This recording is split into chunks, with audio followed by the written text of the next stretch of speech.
Ladies and gentlemen, welcome to the 2017 James Beard Awards, powered by food. To lead the festivities, please welcome James Beard Foundation President, Susan Ungaro.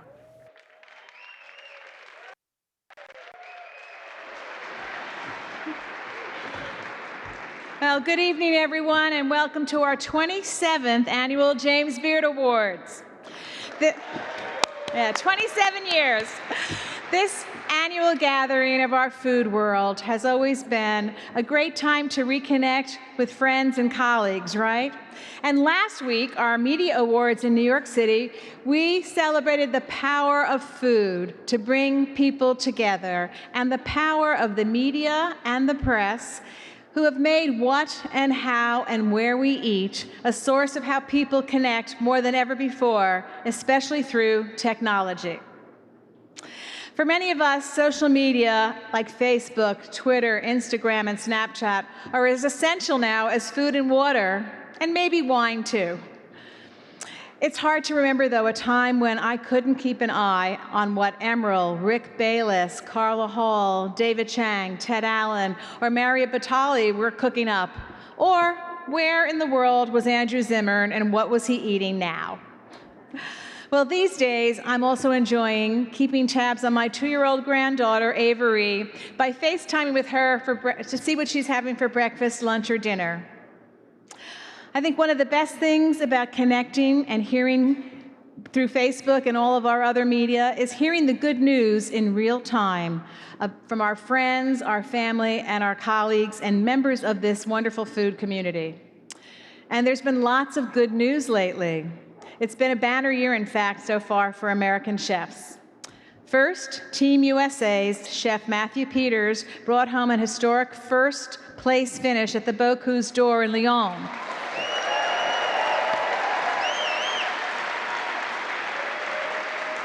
With a little help from his mentors, chefs Thomas Keller, Daniel Boulou, and Jerome Bocuse. Then, a few weeks ago in Australia, 11 Madison Park, led by chef Daniel Hume and Will Guidera, was named #1 on the world's 50 best list. And Dominique Ansel was voted best pastry chef in the world. It's also exciting to know that Chef Barbara Lynch was the only chef recently named to Time Magazine's list of the 100 most influential people. So we've got a lot to be proud of. And we thank all of them for representing our American cuisine so well. But clearly tonight, this theater is filled with the best of the best in our culinary community. And I want to congratulate all of this year's James Beard nominees and honorees for the high standard that they set for what we experienced tonight in our Excellence Awards. You know, we couldn't do our job without the work and support of chefs and restaurants in our community, as well as the vast network of dedicated volunteers and experts who work with us. Beginning with our wonderful Board of Trustees, led by our amazing chair and James Beard Award-winning chef, Emily Lucchetti. I'd also like to thank all of our devoted volunteer awards committees led by their chair, another James Beard Award-winning chef, Annie Quattrano. And I'd like all of the trustees and members of our awards committees who are here to please stand and be recognized, because without the work that you do, we couldn't be as strong as we are. So please stand and be recognized for a moment. The trustees and awards committee chairs and awards committee members.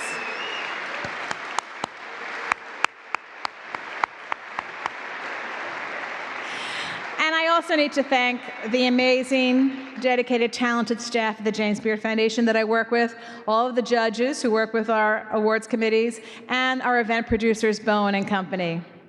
And finally, I want to acknowledge the support of our generous corporate sponsors who always ensure that we raise the profile on this annual celebration. So I need to thank them, so please hold your applause until the end. The awards are produced in association with the Chicago Department of Aviation, HMS Host, the Illinois Office of Tourism, and Mariano's. Our premier sponsors are All-Clad Metal Crafters, American Airlines, Lavazza, San Pellegrino, Sparkling Natural Mineral Water, and True Refrigeration. I also want to thank our supporting sponsors, Breville, Hyatt, Robert Mondavi Winery, Schooner Bay Salmon, Valrhona, and our gala reception sponsors who are Ecolab, Front of House, Kendall College, and Windstar Cruises. And additional support is also provided by Chefware, Creminelli Fine Meats, Emmy Roth, and Verterra Dinnerware. I want to thank all of our sponsors and corporate supporters. Now, many of you also know that we recently announced that Chicago will be the home for the James Beard Awards through the year 2021.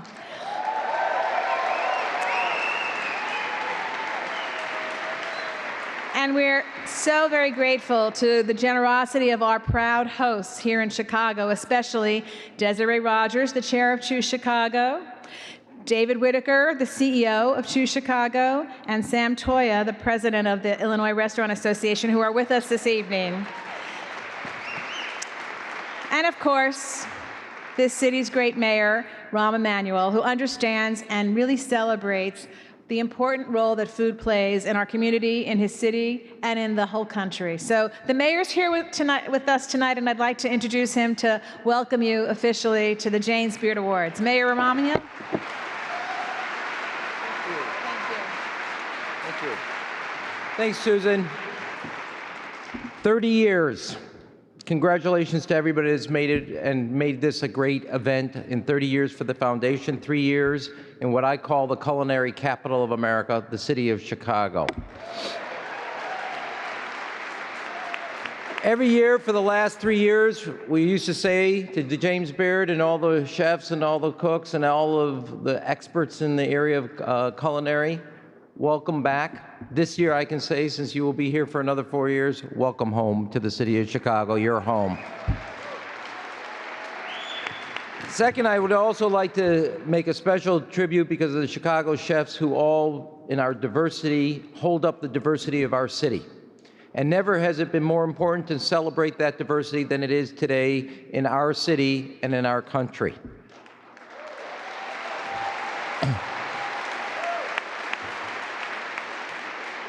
We have 140 languages spoken in our schools, and it is our culinary experts who bring different flavors, different history, different cultures, different foods together into a unique blend.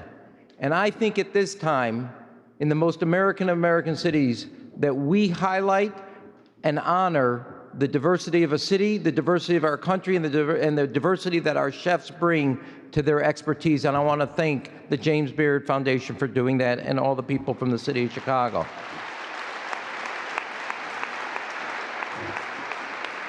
And obviously, as the mayor, I'm a little biased, but I want to say one thing about what I'm so proud of having this and hosting it here, but what our chefs do. 3 weeks ago, I was at Simeon High School on the south side of the city of Chicago. Simeon is known for basketball in the city of Chicago, produced Derrick Rose. It also produced Jabari Parker, great players who go national. But I was there with Tony from Piccolo Sonio and Sam from the Illinois Restaurant and Illinois Restaurants Association. And the kids from the city of Chicago, Simeon High School, won the state champion for the best cooks in the state of Illinois and represented the state of Illinois in Charleston, South Carolina. And I want all of you who are visiting here know that the chefs from the city of Chicago offer summer jobs, tutoring and mentoring for the kids of the city of Chicago so they too can one day sit in the seats that you're sitting today. And I can't thank the Illinois Restaurants Association enough, and the cooks and the chefs throughout the city of Chicago, not only for what they do every night to make Chicago the culinary capital, but for ensuring that another generation behind them has the opportunity to see the greatness that comes in cooking up meals and bringing their expertise, their capacities to our delight. Congratulations to all the winners tonight. Thank you, Mayor. And now we're going to turn things over to your Master of Ceremonies. You know and love him as Emmy-winning comedy television star of Modern Family, but many of us also connect with him through food. In fact, I'm one of his 1.7 million Instagram followers. So we're so glad to have him as our newest member of the James Beard Culinary family. Please help me give a warm welcome to Jesse Tyler Ferguson.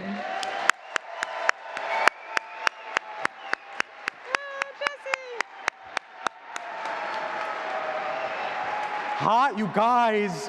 Thank you so much. Let me just send this. Okay, and it's 1.8 million Instagram followers now. I am so excited to be here. This is so exciting for me. Thank you for letting me be part of this night. I know it's such a huge deal, and I'm so honored to be here. I'm actually kind of geeking out right now because there's so many people in the audience who I admire so much. I feel like I'm living the ultimate episode of Chef's Table. Or like I feel like that Real Housewife who like snuck into the White House Correspondence Center, and like everyone was like, "What's she doing here?" And she was like, "This is amazing." That's how I feel right now. You don't need me to tell you how brilliant you all are. You have these insane, creative little minds, and you know most people like me still need to Google what rolling boil looks like, and you're off like making edible balloons and liquidating olives and roasting pigeon. That's insane. And like us commoners, we're just trying to keep up. You know, we're off on Amazon buying spiralizers and putting flaky sea salt on everything because it makes it look fancier, and preparing dishes 2 ways, which I know is totally annoying. You know, duck confit 2 ways, avocado toast 2 ways. But the other day, I was making pasta 2 ways, and which is just pasta with 2 different types of sauce. Feel free to use it in your restaurants. And I was making pasta, and you would have thought that I was Missy Robbins, because I felt like such a badass. And that is because of you, okay? You all are badasses. You're constantly challenging us to expand our palate and try new things, and it's so inspiring. And you've achieved so much already just by being here tonight. Tonight's just the icing on the cake, okay? It's an honor just to be nominated. Although I'm sure it feels really fucking good to win too.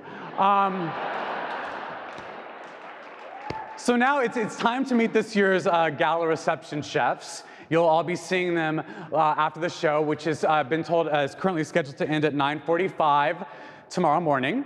I'm an optimist, though. I think we can do this fast and we can have a great time. So to all of our future winners, first of all, congratulations. But remember, the best speeches are like an amuse-bouche, or an amuse-bouche for my non-French-speaking friends. They're complex, they're beautiful, yet they leave you wanting more, okay? So keep that in mind with the speeches. Now, to help me introduce our parade of chefs, please welcome the chair of the James Beard Foundation Board of Trustees, James Beard Award winner, Emily Loquette. Loquetti, did I get it? Hi. Hello. Hi. Hey, we compliment each other. We do. This was not planned. Thank you, Jesse. I'm so proud to have led the Foundation's Board of Trustees for the last 5 years and to have played a role in the exciting developments that the Foundation has achieved. The Foundation has celebrated 30 years of making the food world more delicious, diverse, and sustainable for everyone.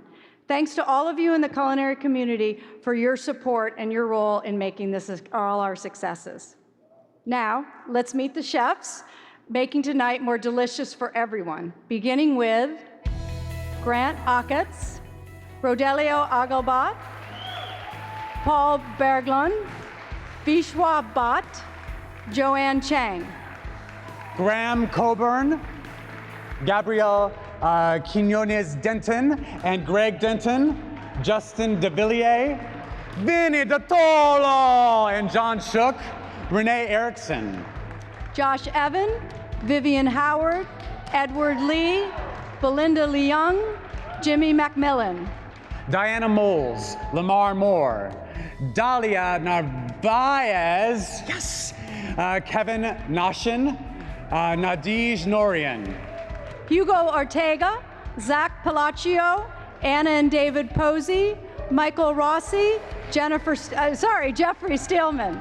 Sarah Tibbetts, Tandy Wilson, Rachel Yang, and Saif Shershi, Justin Yu, and finally our VIP experience chefs led by Tony Manturano and Joe Flam. Let's give them a big round of applause.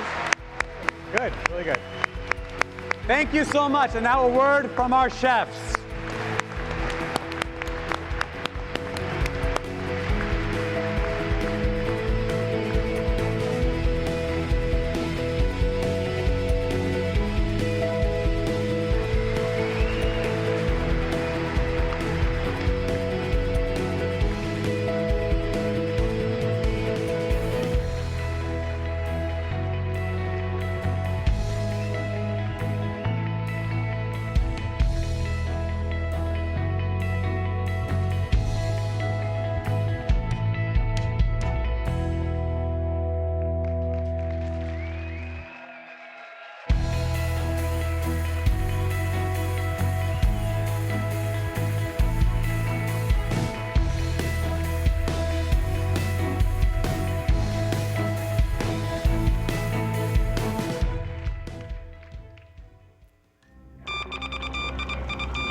May I please speak to Bobby?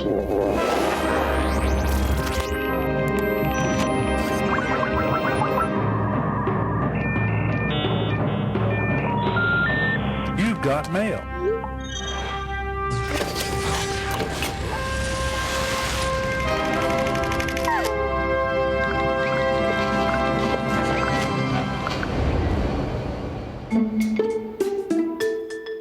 How do I use social media? Hot, fast, out of control, obsessively, and addictively. So, you know, when I began in this business, if you knew about French cooking, that's it. You were the cook. Now you need to learn about social media too. And then when you think you know Facebook, then is Twitter, and then is Instagram, and then is Snapchat. How you work with a Snapchat? Social media, the new technology definitely has changed our world. The intersection between technology, creativity, and food has never been more interesting. So I use social media in and out of the kitchen. Whether it's Twitter or Pinterest or Instagram. I'm a super visual person. I love taking photos. I love looking at other people's photo albums of life. The biggest thing we like to do is listen. And I think it really pays to know what people are saying about your restaurants. A lot of time I answer their questions about recipes. A lot of times I merely share the things I'm doing. It makes it very easy and direct to communicate with guests, friends. Through Twitter, I actually got some great employees who I connected with. If chefs are raising money for an organization that they work with or they believe in, it's a very quick way to connect and raise money for that platform or for that charity. This is something incredible that maybe 10 years ago we never could even imagine. It's kind of like beyond PR. It's a personalized message. And every now and then when I'm bored on a Thursday or a Friday, I like to pick a fight with someone about politics. I do speak to a lot of my colleagues who find this connection almost overwhelming. Siri, how do I get to what you said? I didn't even tell you what I said. Hey Siri, can you hear me? It's all on. It responded, hey Siri, I just texted it. Siri, you little son of a bitch, come out of there. You have to tweet all the time. Some people, you know, they have their finger on it and they do every little beat that's tweeted, you know. They're doing up the mountain, down the mountain, or right or left. Do I post? Don't I post? And then you have this contraption. I have like a pot and I have a shower curtain rod in the pot and a level to hold my camera. And then that was too low, so I put a Yahtzee game under that. And I have this whole contraption leaning over my pot of pot liquor that I'm making that for my family. It's impossible. It's never ending. I got to be a chef. Now, in honor of the social media theme this evening, I promise I will not go all Patti LuPone on you if I see you on your devices. In fact, we're encouraging that. During tonight's ceremony, we want everyone to connect with us on Twitter and on Instagram. That means everyone. That includes our 6 viewers at home tuning into the live stream. How are you? Use the hashtag JBFan and send us your comments, send us your selfies, send us food porn. And I can't stress this enough. Food porn, okay? Emphasis on the food. We're getting some really nasty stuff backstage. Okay, it's a half hour into the show, so it's probably time for the first award of the evening. After their wins last year, our first two presenters were arrested after a serious bender involving confectioner's sugar, pastry cream, and the Pillsbury Doughboy. Please welcome to the stage Dalia Narvaez and Joanne Chang.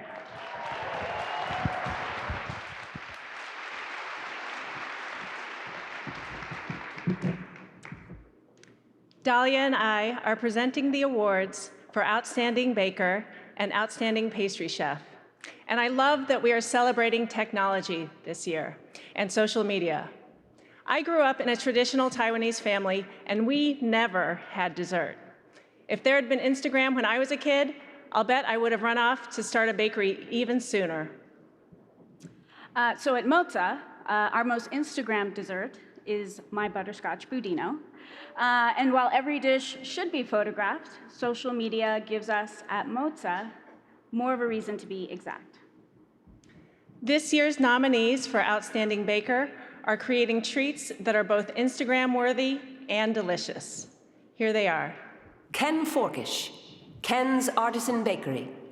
Mark Furstenberg, Bread First. Zachary Goper, Bien Kui. Belinda Liang and Michelle Sua, B. Patisserie. Greg Wade, Publican Quality Bread.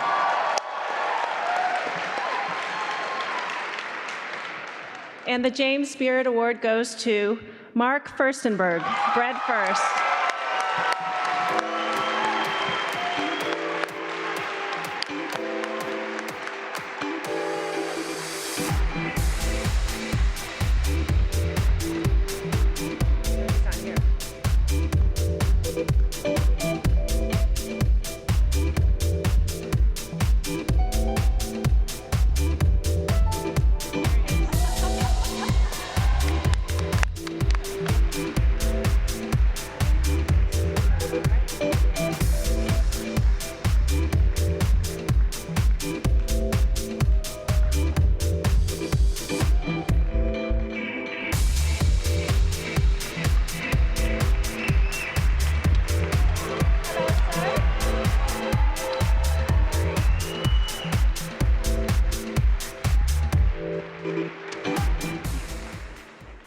Well, this is almost as good as losing 20 pounds.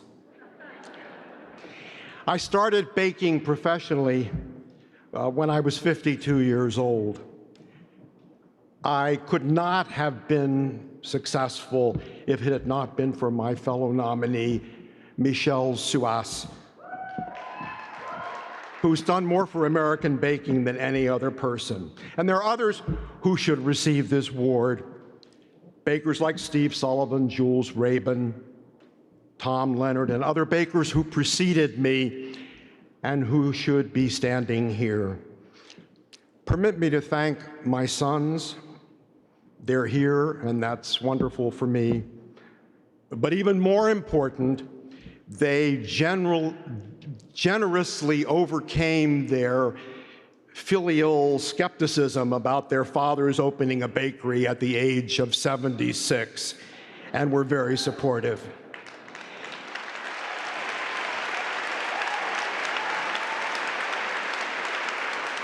Thank you. And to my friends, Saeed Azali and Ashok Bajaj, and to my partners, Unyim, and to Ben and Cecile, who are here, and my sons, Francois and Philippe. This is yours.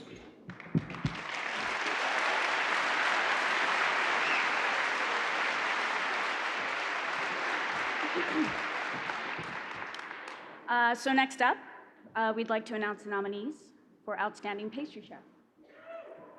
This year's award is presented by our sponsor, Lavazza, who salutes the innovation, precision, and quality it takes to create great pastries and great coffee. Here are the nominees. Kelly Fields, Willa Jean. Maura Kilpatrick, Oleana. Margarita Mansky, Republique. Dolister Miles, Highlands Bar and Grill. Gaia Oliveira, Danielle. And the Beard Award goes to Gaia Oliveira, Danielle.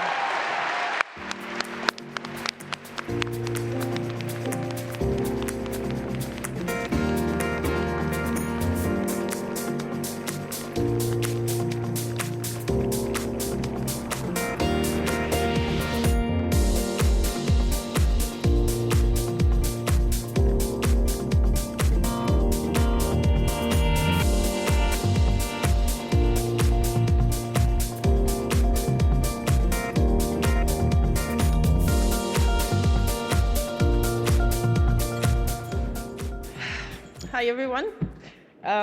This is very emotional. This is fantastic, by the way. There's a lot of people to share it with. First of all, my family, for being so patient and understanding for all these years.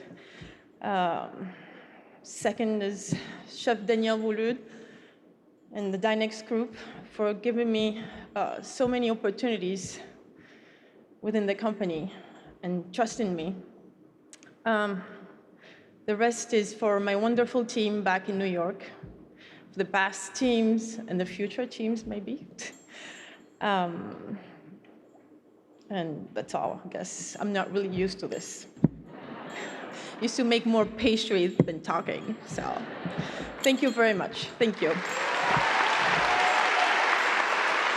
One thing, I apologize. I'd like to thank you, the James Beard Foundation, for this award, of course. Thank you.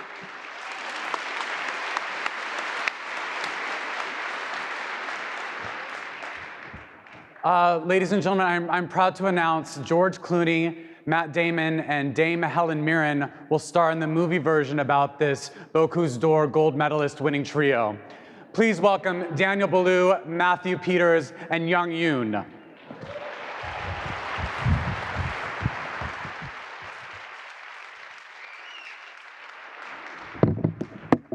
Good evening. It's good. Good evening. Thank you, Matt. No, please. You're the man. Hold it too. It's good. No, it's an honor to be here speaking in front of all of you. Tonight it's more about you than it is anything else, but thank you. So this evening, I think our prompter's a little off. Can we rewind it? All right, beautiful. Good evening. I'm honored and proud to be standing up here as the first American to win the Bocuse d'Or. With that,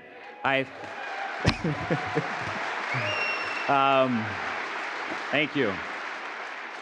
I've watched the United States continue to gain global recognition as a country that has some of the world's best chefs and restaurants. The Bocuse d'Or competition is another platform that showcases our continuous pursuit to the culinary excellence. I'm grateful for the mentorship and advice that Chefs Keller and Blood both have provided, as well as my co-me, Harrison Turan, the guidance from our coaches, the assistants, and friends throughout this journey. Having gone through the training for this global competition, I am a stronger chef, but a better leader and even a prouder American. It is now about coming together to inspire the next generation of great chefs and to continue our legacy in America. Thank you. Thank you, Mike. To understand the significance of the Bocuse d'Or, it's important to understand Paul Bocuse's role in the evolution of Western cuisine. Chef Bocuse changed the style of food we serve in our restaurants, how we regard those who cook it, and even how chefs perceive themselves. It was his personal dream to see the United States reach the podium in Lyon.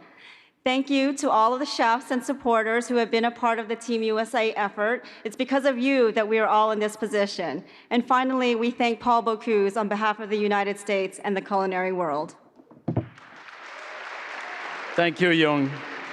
And thank you for speaking on behalf of Thomas Keller, who will have loved to be here tonight, but we could not join us. And Team USA at the Bocuse d'Or stand on the back of few other great American young chefs who competed in Lyon: Gavin Kaysen, Timothy Hollingsworth, James Kent, Richard Rosendale, and Phil Tessier, who put America on the podium for the first time 2 years ago in 2015. Since then, Mentor has expanded to help support talented young cooks in the early phase of their career. Each year, our grant program have enabled many cooks to stage at some of the world's finest kitchens. In the past 3 years, we have awarded almost $1 million of grants to many young cooks. And this is an investment for the up-and-coming chef and the effort to ensure an ongoing commitment, we have for the future of young American chefs. The James Beard Foundation recognized a young chef, The James Beard Foundation recognizes a young chef who is each year, one we expect to make a big impact in the future. And the Rising Star Chef of the Year is presented by San Pellegrino, sparkling natural mineral water, and they were a big sponsor also to Team USA on the road to Lyon. For that, I would like to present Dave Hardy, the Director of Gastronomy for San Pellegrino. Thank you.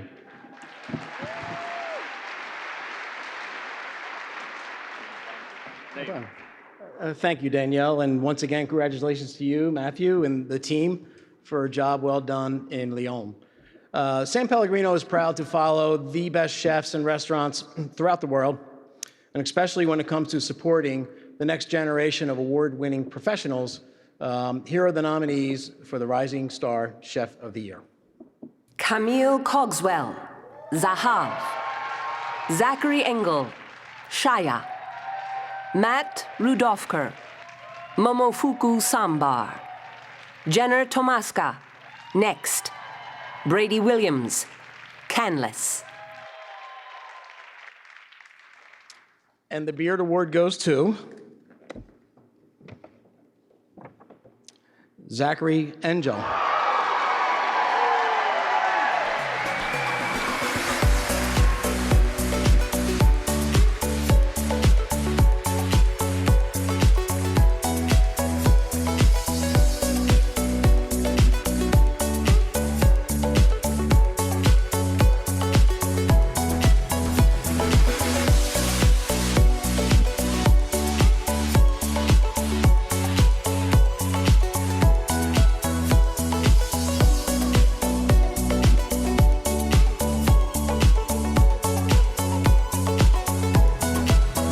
I think Zachary is on his way, but I'd like to congratulate Gaia Oliveira as well for winning Best Pastry Chef. I'm very proud of her, and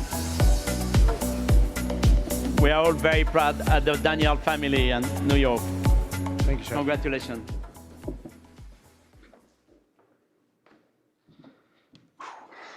It's pretty crazy. Thank you to the James Beard Foundation for this incredible honor. To everyone in New Orleans, you've been the perfect audience for us to tell this just brand new story of Israeli food down in the South. I'm so grateful that you guys have been so open to it. I work with this incredible team at Shaya, and I don't make all the food all the time, every day. They are the rising stars today. Sean Courtney, my brother, on the dining room floor every night, smiling with our guests. Thank you to my chef and mentor, Alon Shaya. You took me in and you showed me how to cook in a way that makes people feel the pure joy of warm hospitality. Let's enjoy tonight, and then you and I have work to do. Thank you to my parents. You're here tonight. I love you. You've been so supportive of me. And thank you to my wife, Meredith. 6 years ago, on a trip to Israel, you fell in love with like a nerdy, know-it-all line cook with big dreams. And you have lived with me through long nights, long days and late nights, and you've been my toughest critic and my biggest supporter, and I love you. Thank you.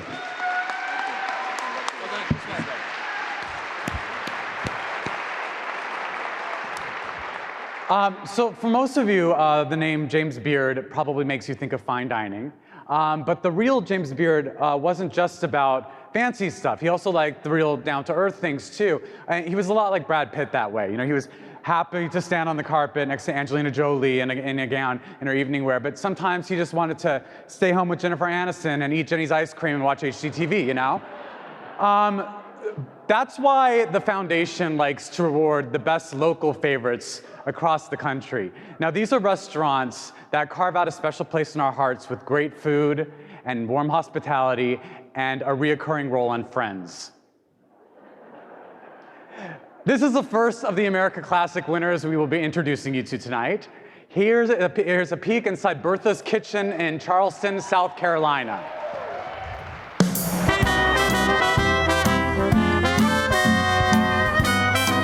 Everybody loved my mom's cooking, and I used to tell her, you know, girl, you could sell this food, and she used to tell me that you just a son like your mom's cooking. I said, no, everybody like your cooking, you know. As I got older, I acquired a little motel. I turned it into a little restaurant. And she said, well, what we gonna call it? I said, we're gonna call it Bertha's Kitchen. She ran with it. You know, I had no idea that it would blossom into what it did.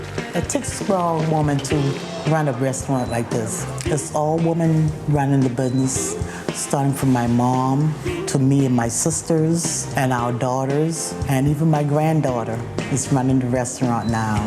We know for the lima beans, the fried chicken is the #1. It's something about the crust, they say, and cornbread. Every meal has to have a cornbread. We can't tell you the secret to the recipe, but it is good. It's a lot of love in it. I've had the opportunity of knowing Ms. Bertha from the day she opened. See, they've been one of the staples in this community for years. I can tell you there's been a many of hungry person fed out of Bertha's at no cost. So if you're homeless or you only have a few dollars and you want a meal, we can't cut you out for just not having enough. And that's the kind of thing that my mom would do. You know, when I found out that we was going to receive the award, the first thing I think about is my mom. It just means, you know, that she sacrificed for us, you know, the sisters and our daughters. She made it possible for us. But I love her for doing what she did and bringing us to this point. She always used to throw her hands up like this and say, we did it.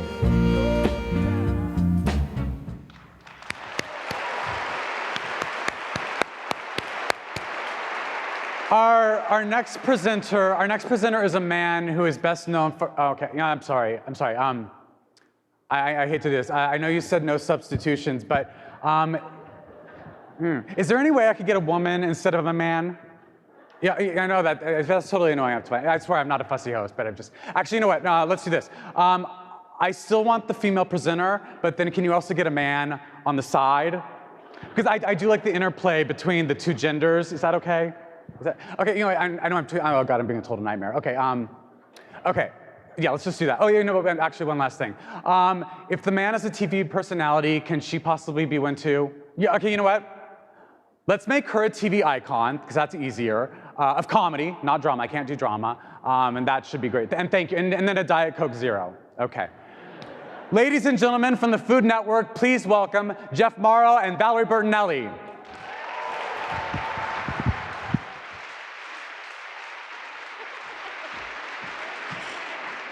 Thank you, Jesse. I think we got your order right. I think I have been called the Coke Zero of men for many years, so this is an honor. Awesome. Well, the last time I saw Jesse, we were on Andy Cohen's talk show, and we competed against each other in a game that was guessing which gay sitcom characters were which. It was called One Gay at a Time. Best game ever. Guess who won? Jesse.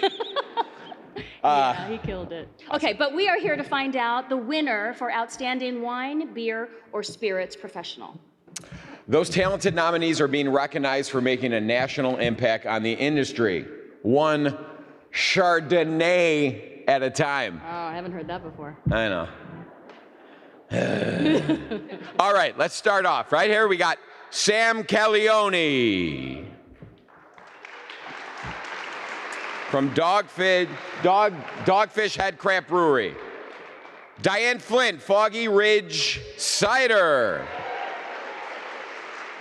Milyanko Gergich, Gergich Hills Estate. Aldo Sam, Salto Glass. And Rob Todd, Allagash Brewing Company. Good beer. Good beer. Who does the Beard Award go to? It goes to Sam Calagione, Dogfish Head Craft Brewery from Milton, Delaware. I'm born in Delaware. Were you really? Yeah. A local man.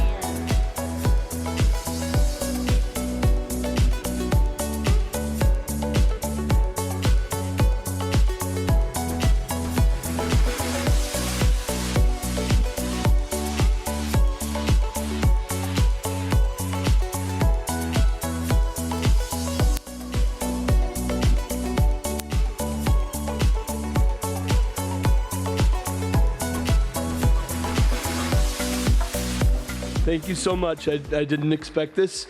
I want to thank James Beard Foundation, all the voters.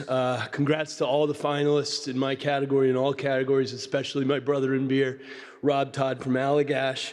I want to, mostly this is for my 250 coworkers back in coastal Delaware when we started a brewery that was all about brewing outside of traditional beer guidelines, and we took the whole global culinary world into consideration for beer recipes. People thought we were insane in the mid-90s, but we've made a go of it. And this award is mostly for my best friend, my coworker, my business partner, my high school sweetheart, my wife, Mariah. Cheers.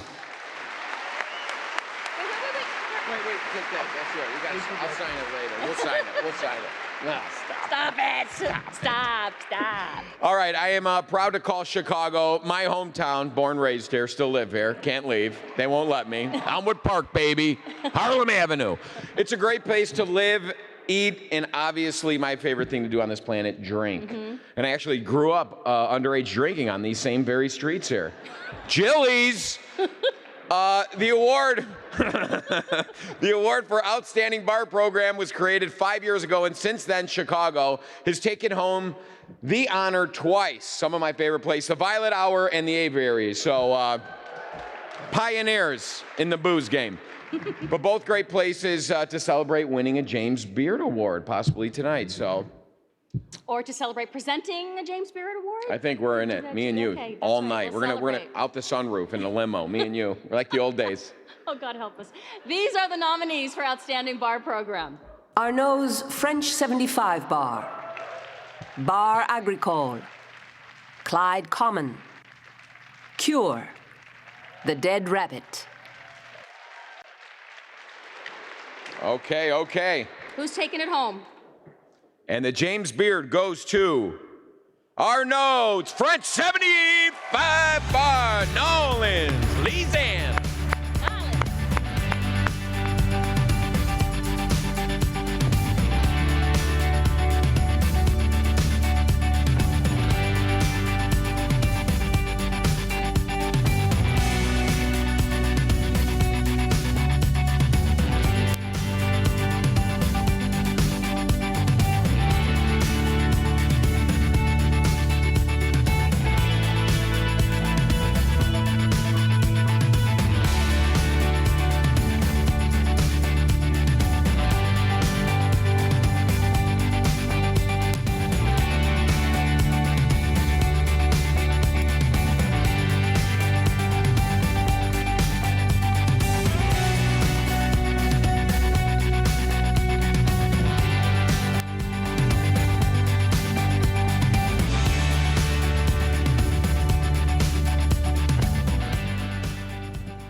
It's amazing to be back in this room. I want to thank the amazing family, the Casbarians, for hiring me 13 years ago. I love you guys. James Beard Foundation, you're awesome. Cure, my NOLA homeboys, I love you guys. Clyde Common, Agricole, Dead Rabbit, Smuggler's Cove. It's the best list I've ever in my entire life, been a part of. Fantastic feeling. Neil, I'm gonna try and say this. 10 years ago, brother, in my kitchen on Jackson Avenue in New Orleans, we were talking about the New Orleans cocktail company. Look at us now, brother. I love you. Cheers. And I just wanted to thank the James Beard Foundation for this recognition, our awesome team back in New Orleans at the French 75 and Arnaud's restaurant, and our families who deal with us and put up with us, especially my late father, who taught us a great lesson, who never let his blindness get in the way of his vision for great hospitality, and that lesson in perseverance helped get us up here tonight. And I especially want to thank everybody in the room in our category for making this industry so inspirational and exciting. Thank you, guys.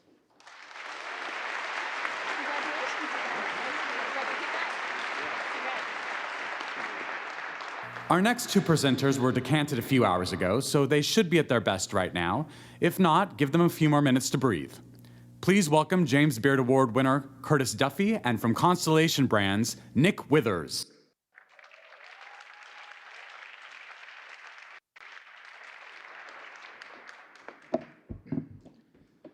The connection between chef and sommelier is key to building a well-balanced menu. When the wines show off the food and the food complements the wine, the result is a satisfied customer. At Robert Mondavi Winery, we carry our founders a mandate to pursue excellence in the art of winemaking. We have a long and proud history of partnership with the James Beard Foundation, and we're thrilled to be presenting the award tonight with a culinary artist in Curtis Duffy. Here are this year's nominees for Outstanding Wine Program. Benu, Canlis, Emerald's New Orleans, Fig, Miller Union. Got it. And the award goes to Settle. Canlis. Sorry, Canlis, sir. I'm like, Seattle.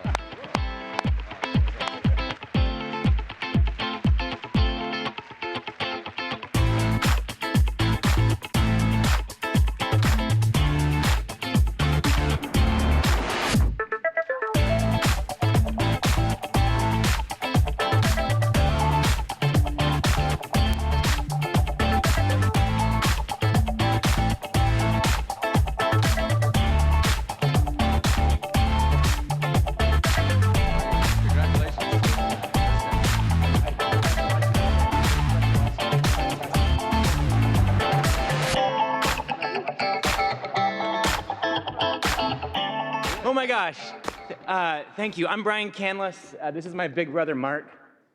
We are third-generation owners of a 70-year-old restaurant in Seattle. 67. And this is our 10th nomination and our first time on the stage, and it feels so good. It's really good to be up here. You know, we're here. We're only able to be here because one of the greatest men I know, our wine director. Give him a hand of applause.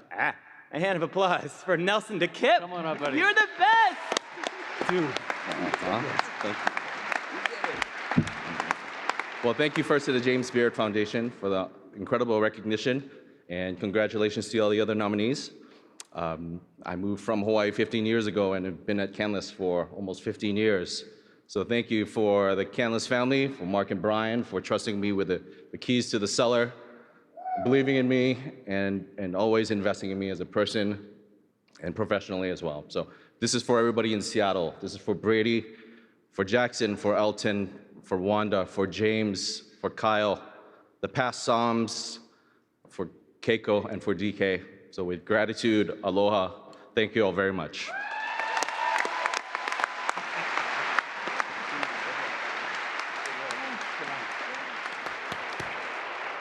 So I just want to confirm what everyone in the room is thinking. Yes, I am wearing a new tuxedo. It's a little Hollywood trick that we use to make the audience feel like the passage of time is happening faster than it actually is. All the fancy hosts do this, Neil Patrick Harris, Jimmy Fallon, Ellen DeGeneres. So I just wanted you to know how seriously I am taking this job. On to our next two presenters. Together, they host a podcast called The Feed, and they have never asked me to be a guest. Don't want to make it weird for them. Here's James Beard Award winners Rick Bayless and Steve Dolinsky.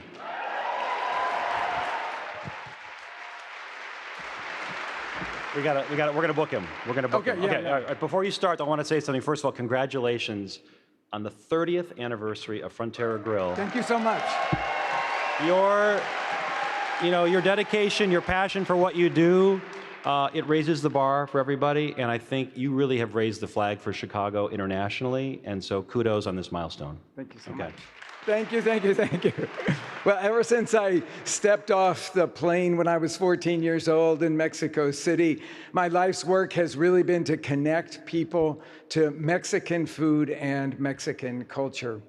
And this device has really upped the ante for me. Social media is really helping to be able to give an inspiration to people daily. No plane ticket required. And even if your journey is right in your own backyard, we all love bringing friends and colleagues along with us via our smartphones, of course, as we discover new places together. We eat, we share, we like, influencing and actually impacting businesses. I'm looking at you, Black Tap Milkshake and Au Cheval Burger. One of those rare occasions when we eat and share and don't like, well, the only time I've ever been kicked out of a restaurant was because of a tweet. You can actually Google it, full story. You should Google it. Well, tonight's gathering is a who's who of the chefs and food experts who inspire all of us. And 5 of them are being inducted into the James Beard Foundation Who's Who of Food and Beverage in America.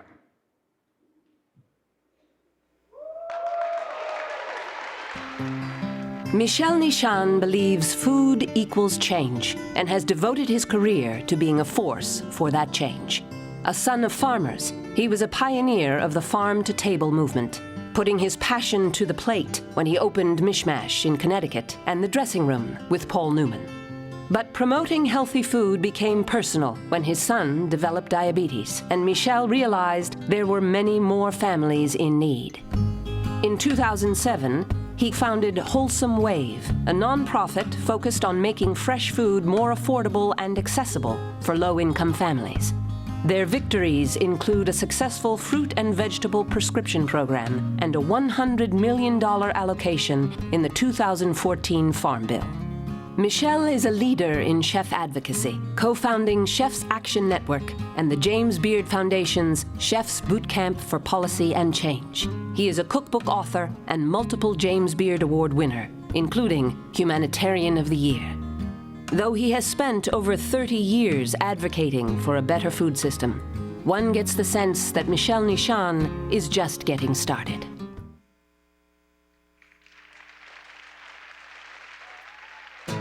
Chef Suzanne Goin was raised in Los Angeles by food-obsessed parents.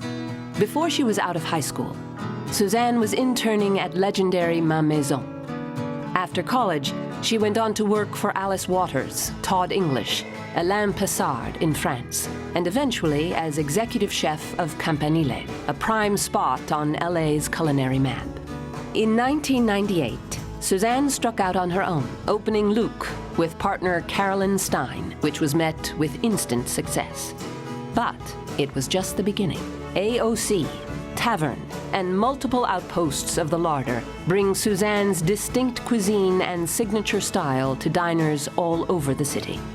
A multiple James Beard Award winner, including Outstanding Chef, Suzanne is also the author of 2 cookbooks. And when she isn't in the kitchen, Suzanne devotes time to her charities for children, Lunch Matters, and LA Loves Alex's Lemonade.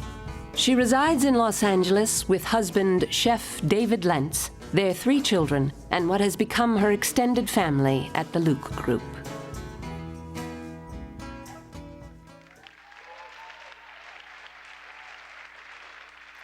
When Roger Berkowitz took over the family business in 1992, becoming president and CEO of Boston-based Legal Seafoods, the company had 6 locations. Today, Legal Seafoods operates 34 restaurants with over 4,000 employees. Roger's grandfather opened a grocery store in 1904. Roger's father, George, added a fish market in 1950. And the rest is history. Quality and hospitality remain hallmark values for Legal Seafoods. And in 1981, they established one of the first quality control centers for fish processing, testing, and distribution. Under his leadership, Bon Appetit named Legal Seafoods one of America's top 10 classic restaurants. Legal Harborside was named one of Esquire's best new restaurants. And, beginning with President Reagan, theirs has been the inaugural chowder of choice. Roger believes strongly in corporate philanthropy, supporting local charities like Boston Children's Hospital and their zebrafish research lab. He proudly carries on his family's impressive legacy.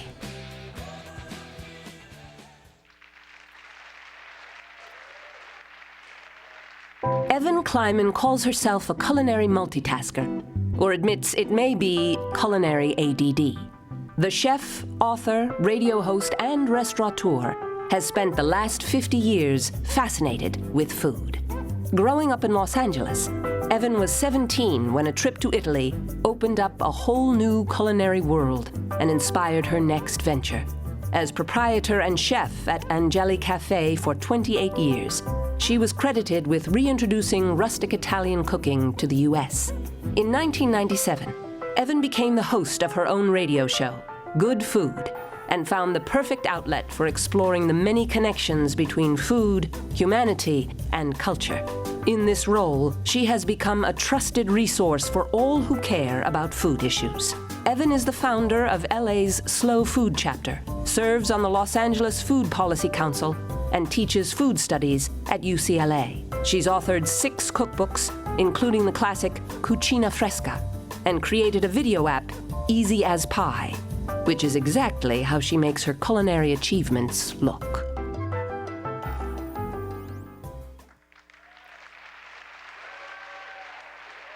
Raised in Calcutta, India, Rajat Par's first love was food. He entered the Culinary Institute of America with dreams of becoming a chef. But, thanks to a mandatory class on wine, Rajat soon discovered his true calling. He jumped at an opportunity to work with master sommelier Larry Stone at Rubicon in San Francisco, and within 6 months had worked his way up to Stone's assistant, where he developed his lifelong affection for the wines of Burgundy. Rajat brought his expertise to Fifth Floor in San Francisco before he was appointed wine director for the Mina Group in 2002, overseeing more than 20 establishments across the country and becoming a partner in the wine bar concept, RN74. Rajat earned his first James Beard Award for Secrets of Sommeliers and a second for Outstanding Wine, Beer, or Spirits Professional. With the launch of Sandy and Domaine de la Côte, Rajat has added winemaker to his resume, completing the circle of knowledge and expertise that have made him a legend in the industry.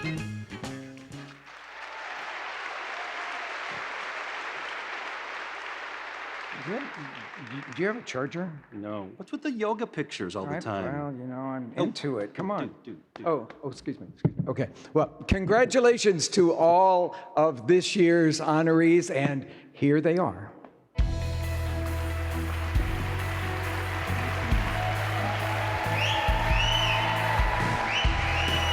Michele Nishan, Suzanne Goin, Roger Berkowitz, Evan Kleiman, and Rajat Par.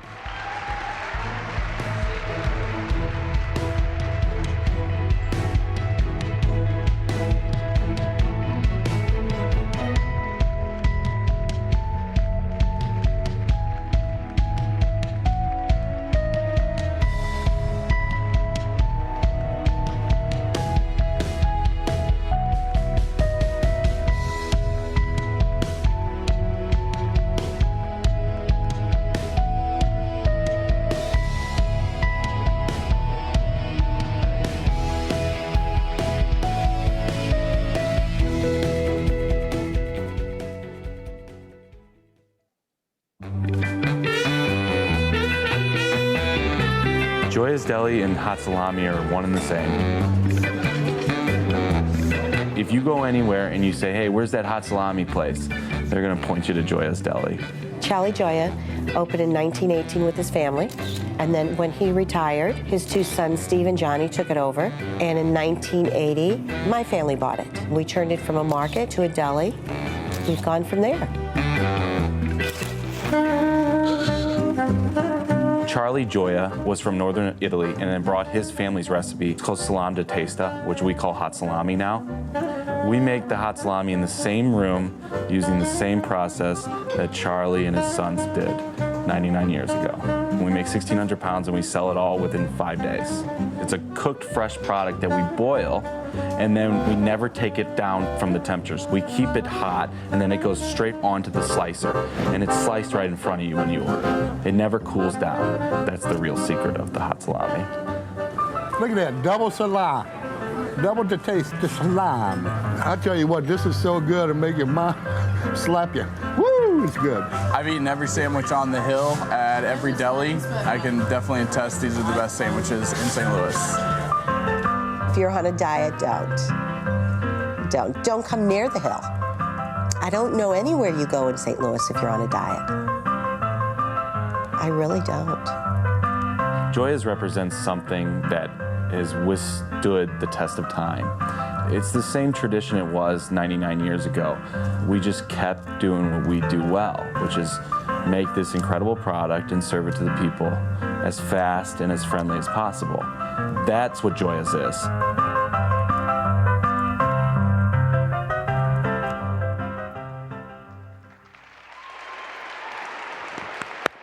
Tony Mantuano.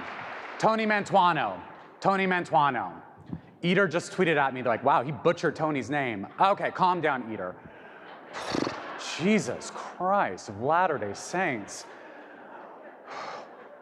One of our next presenters is a James Beard Award winner, and the other isn't. But that's okay, because he's the vice president of the James Beard Foundation, and he can give himself an award whenever he wants to, which he does every day in the mirror. Please welcome Chris Moon and Anne Quantrano.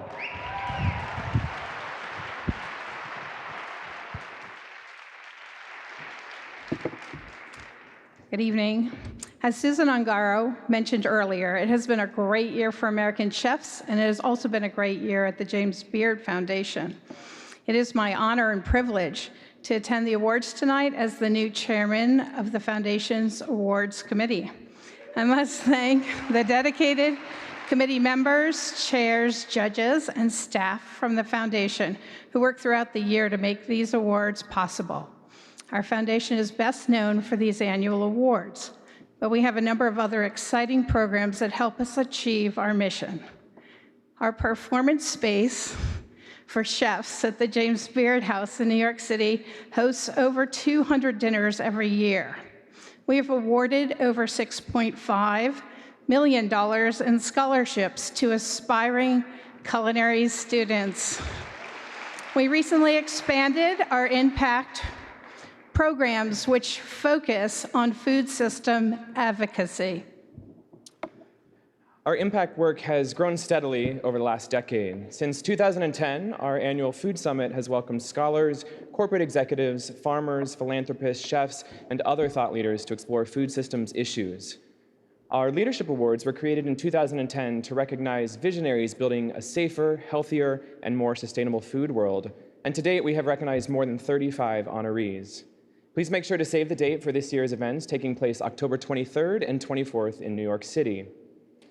In recognizing the important role that chefs play in improving our country's food system, we piloted our Chefs Boot Camp for Policy and Change in 2012 and have now hosted 11 boot camps with more than 150 chefs from all over America.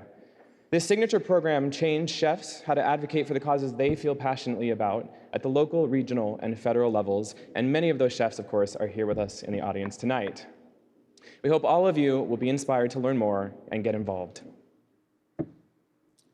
These programs are happening all across the country, from Tennessee to Montana and Vermont to Arkansas, where chefs are finding their voice in the good food movement. Chefs are also cooking up delicious cuisine in all these places. The Foundation's Regional Best Chef Awards recognize excellence in 10 areas of the country. And we will begin with my home region. Here are the nominees for Best Chef Southeast. John Fleer, Rhubarb. Edward Lee, 610 Magnolia. Stephen Satterfield, Miller Union. Ryan Smith, Staple House. Andrew Tyser and Michael Hudman, Andrew Michael Italian Kitchen. Here goes. Best Chef Southeast 2017, Stephen Satterfield, Miller Union.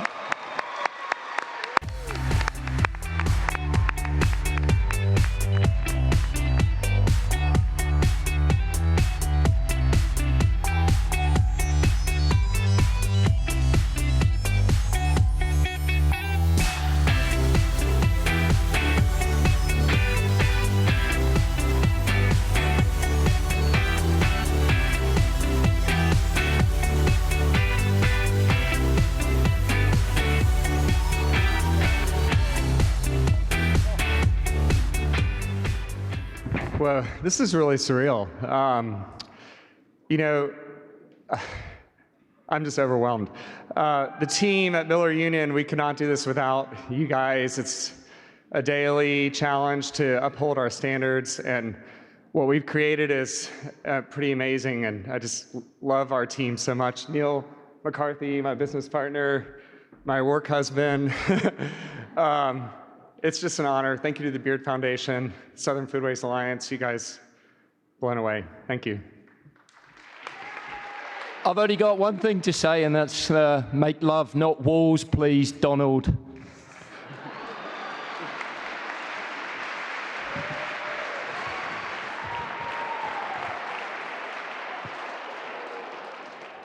See? Remember when I wasn't wearing this outfit? It seems like 10 minutes ago. 2 hours. 2 hours ago. It's almost Tuesday. Some people have been very interested in the looks I'm wearing tonight. The apron and the culinary beret are both from Chefwear, proud sponsors of the James Beard Award. The shoes are from a Goodwill bag that I intercepted from Mario Batali's assistant.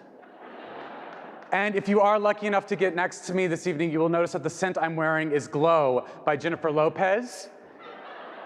It was gifted to me by Ina Garten, and it is Jeffrey's favorite. Our next two presenters are best known as the voices of Lumiere and Cogsworth from Beauty and the Beast. Please welcome Ludo Lefebvre and David Burtka.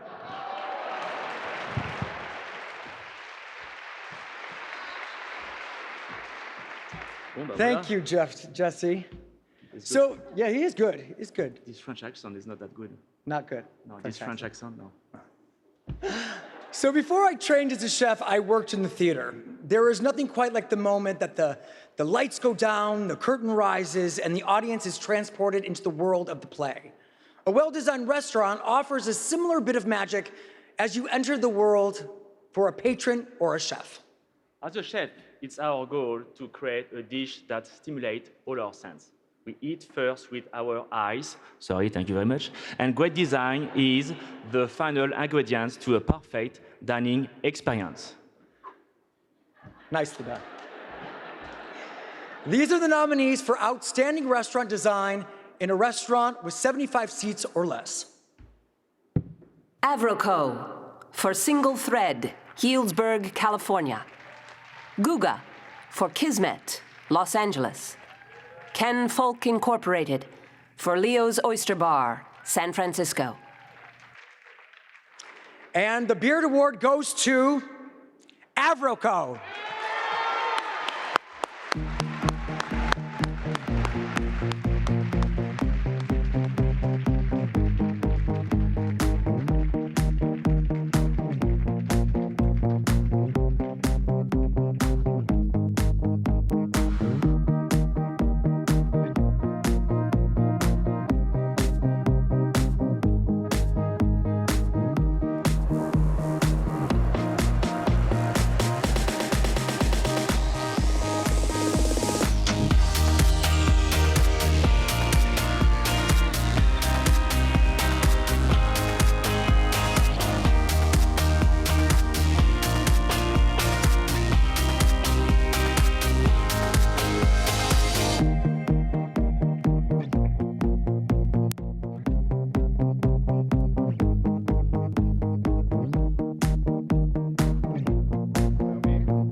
Wow, this is really incredible.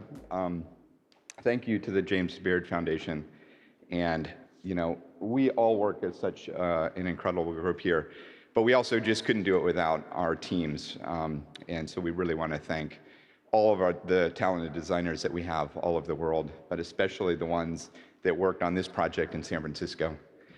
And we'd also really like to thank our clients on this project, Kyle and Katina Connaughton, as well as Tony Greenberg. You know, without Kyle and Katina's inspiration and, you know, their sharing and just their incredible passion, this project just couldn't have happened. And it's really a story about them as much as it is about our design. So thank you to them, congratulations to them, and yes, thank you, everybody. All right. Thanks. Well done, man. Well done.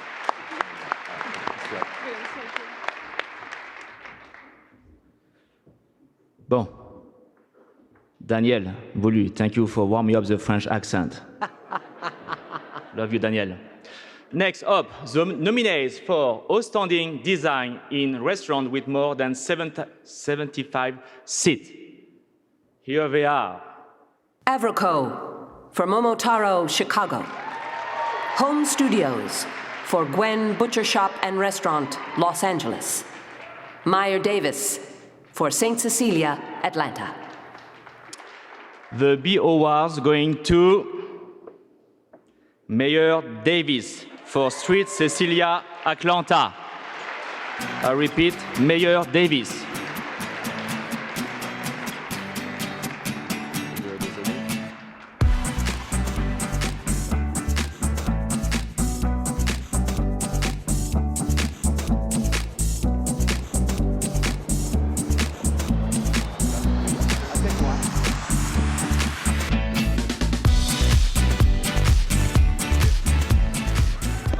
Oh, wow, I wasn't expecting this at all. I have to thank the James Beard Foundation.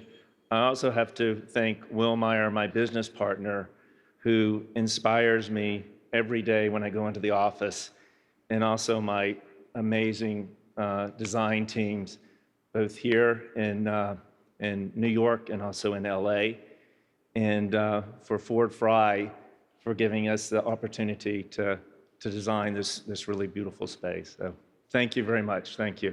Thank you. Thank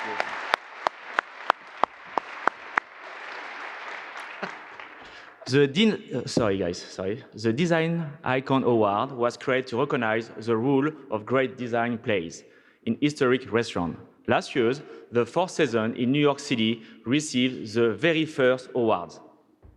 This year, the honor goes to another New York City icon. It's one of my favorite places to dine in the city, so good that my daughter once ate 19 oysters in one sitting. This is the Grand Central Oyster Bar and Restaurant. On February 2nd, 1913, the new Grand Central Terminal opened to great fanfare in the city of New York. On the eve of its debut, a celebration included the very first dinner service at the 27,000-square-foot Grand Central Oyster Bar and Restaurant. The Oyster Bar remained a landmark for 60 years, before falling into disrepair in the mid-1970s. The MTA tapped restaurateur Jerome Brody, formerly of Restaurant Associates, to rescue it. The 440-seat restaurant has always been as famous for its vaulted ceilings, created by master tiler Rafael Guastavino, as for its variety of fresh seafood and oysters. Sitting under the dramatic arches and nautical chandeliers, diners get a taste of old New York. It is Brody's vision that we enjoy today. He created the spiraling counters, refreshed the wood-paneled saloon, and opened a service window for commuters on the run, while adding distinctive features like Eero Saarinen tulip chairs and tables, red-checked tablecloths, and an updated menu, handwritten daily for freshness. Today, the Oyster Bar is owned by 14 of its employees, led by Janet Posha, Sandy Ingber, and Mohammed Lawal. When a fire caused extensive damage to the interior in 1997, they lovingly restored it to its former glory, ensuring this beloved New York City icon would remain an unforgettable dining destination for years to come.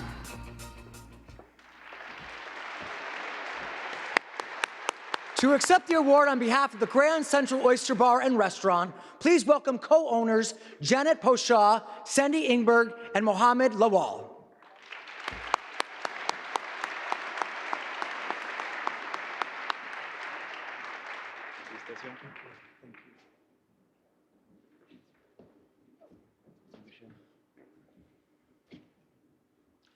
Thank you, everyone. I want to thank the James Beard Foundation and all the nominees and winners of the awards. This has been a wonderful, wonderful journey for us. 27 years. We all started the same year, Janet, Mohammed, and myself.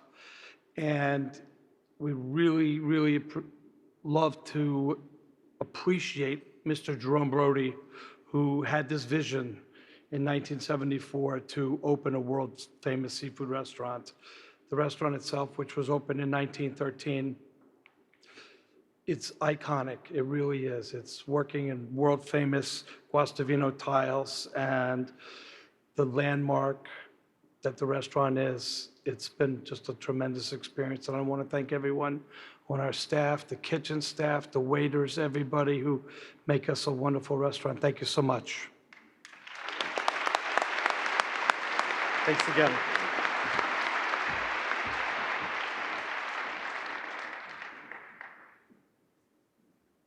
I'm sorry, I was reading a few of my reviews that have come in about my performance tonight.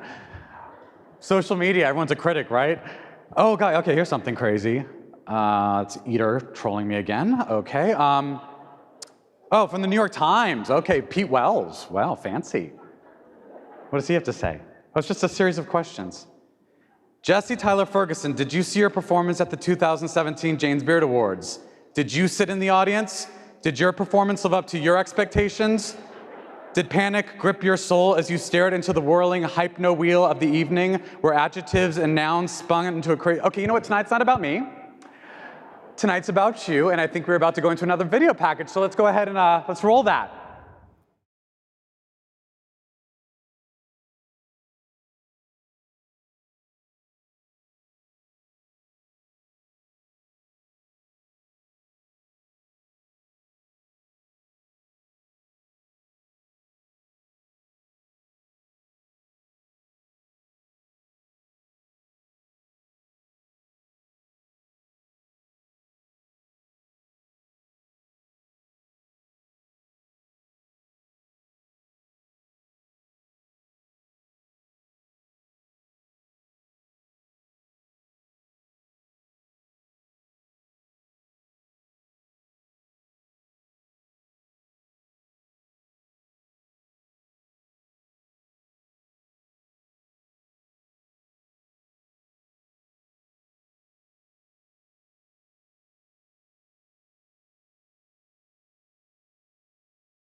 I feel like I'm wearing this wrong.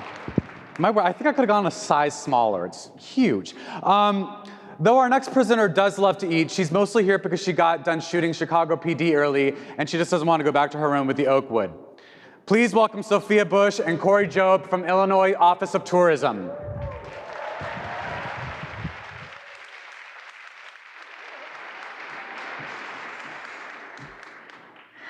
Chicago became my adopted hometown a few years ago when Chicago PD made its debut, and I have literally been eating my way through the city ever since. I put on 12 pounds my first season, and I earned every single one. I am so excited to see all of my favorite chefs here tonight because, like Jesse, I am a huge fan. And while sometimes I miss the weather in California, you all have given me such a warm welcome. Well, thank you. It's such a great pleasure to meet you. And once you visit Chicago, you never want to leave, right? It's true. Very true. That's why the James Beard Foundation is staying here for another 5 years. Fantastic. The city of Chicago has so much to offer: an award-winning dining scene, vibrant arts and culture history, and the great people who call it home. Those people are eagerly awaiting the results of our next award. So I'm pleased to present this year's nominees for Best Chef Great Lakes. Abraham Conlon, Fat Rice. Sarah Gruenberg, Monteverde. Beverly Kim and Johnny Clark, Parachute. Lee Wollen, Boca. Erling Wu Bauer, Nico Osteria. And the Beard Award goes to Sarah Grunenberg, Monteverde.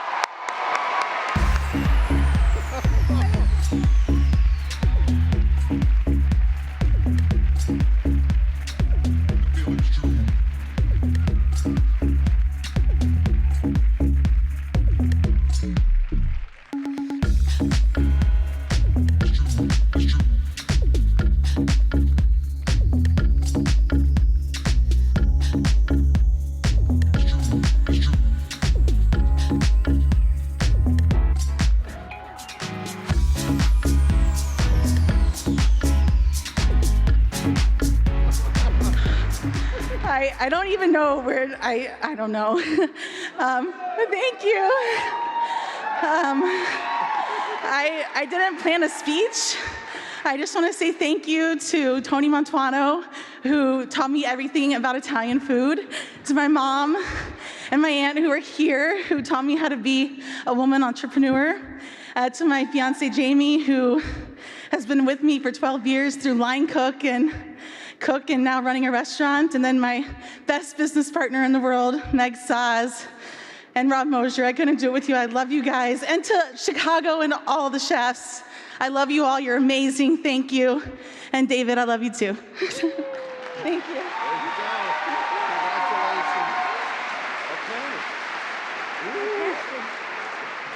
I don't know why I'm shaking. We're both nervous. We're so nervous, you guys. Okay, next up are the nominees for Best Chef Mid-Atlantic. They represent exciting dining scenes in Philadelphia, Washington, D.C., and Baltimore. Here they are. Amy Brandwine, Centralina.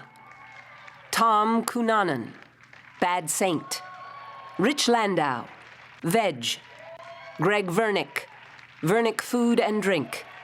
Cindy Wolf, Charleston. And the Beard Award goes to Greg Vernick, Vernick Food and Drink.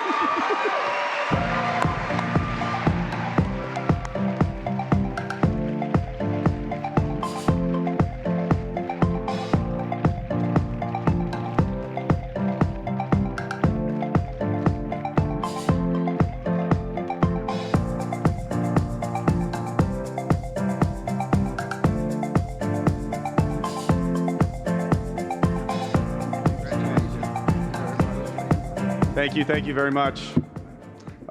Thank you, Philadelphia. I couldn't have dreamed up a better group of people to work next to every single day. I'm going to keep pushing for you guys. Special thanks to Ryan Mulholland, best friend, general manager, Julie, my wife, my parents, my whole crew back in Philadelphia, my teachers, Jean-Georges, Greg Brainin, Ken Oringer, wherever you are, thank you. Let's party. Thank you, guys.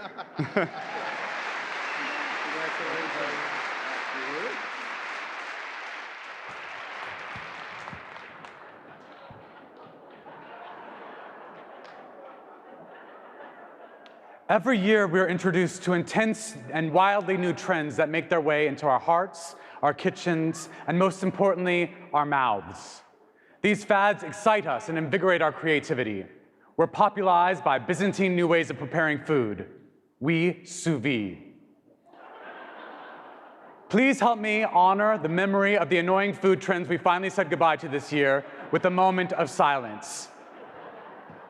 Okay, that was long enough. We need to move on. The cast of My Fair Lady is literally outside. Please welcome Richard Blaze and Fernand Fernandez of American Airlines.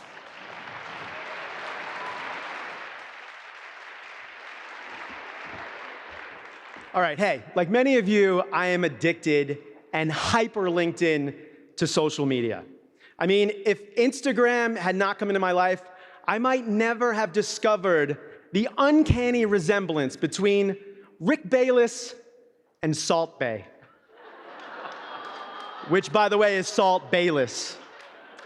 Or me and Jesse Tyler Ferguson. And to the lady at the reception who said you love my work on Modern Family, thank you. Or how many people actually exist that think the Beard Foundation promotes facial hair appreciation? But most of the time, Fern, I'm just ogling all the beautiful people. I mean food.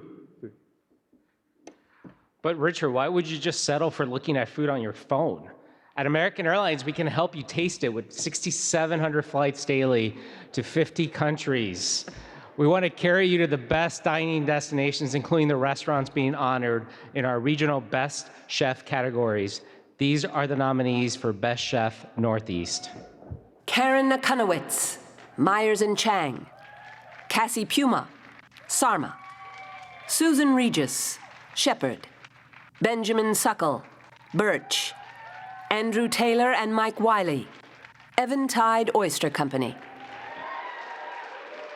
And the Beard Award goes to Andrew Taylor and Mike Wiley, Eventide Oyster Company, Portland, Maine.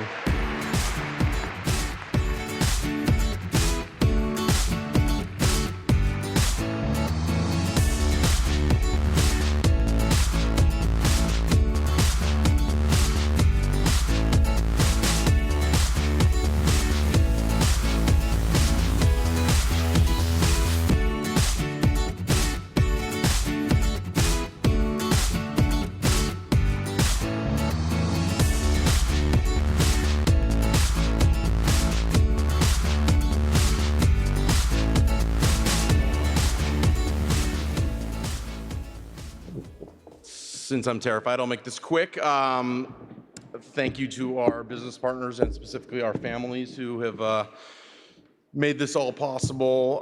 The third member of our troika, Arlen Smith, 33, this is 33% yours. And my wife, who, as Mike is fond of saying, deserves a Congressional Medal of Honor for dealing with me for the last 15 years.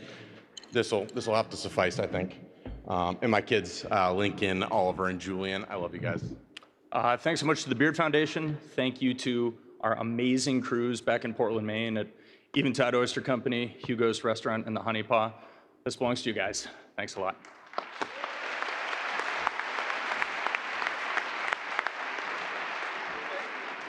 Okay, so on to this year's nominees for Best Chef Midwest. They are? Stephen Brown, Tilia. Justin Carlisle, Ardent. Jorge Guzman, Brewer's Table at Surly Brewing Company. Kevin Nashin, Sydney Street Cafe. Kevin Willman, Farmhouse. And the Beard Award goes to Kevin Nashin, Sydney Street Cafe, St. Louis.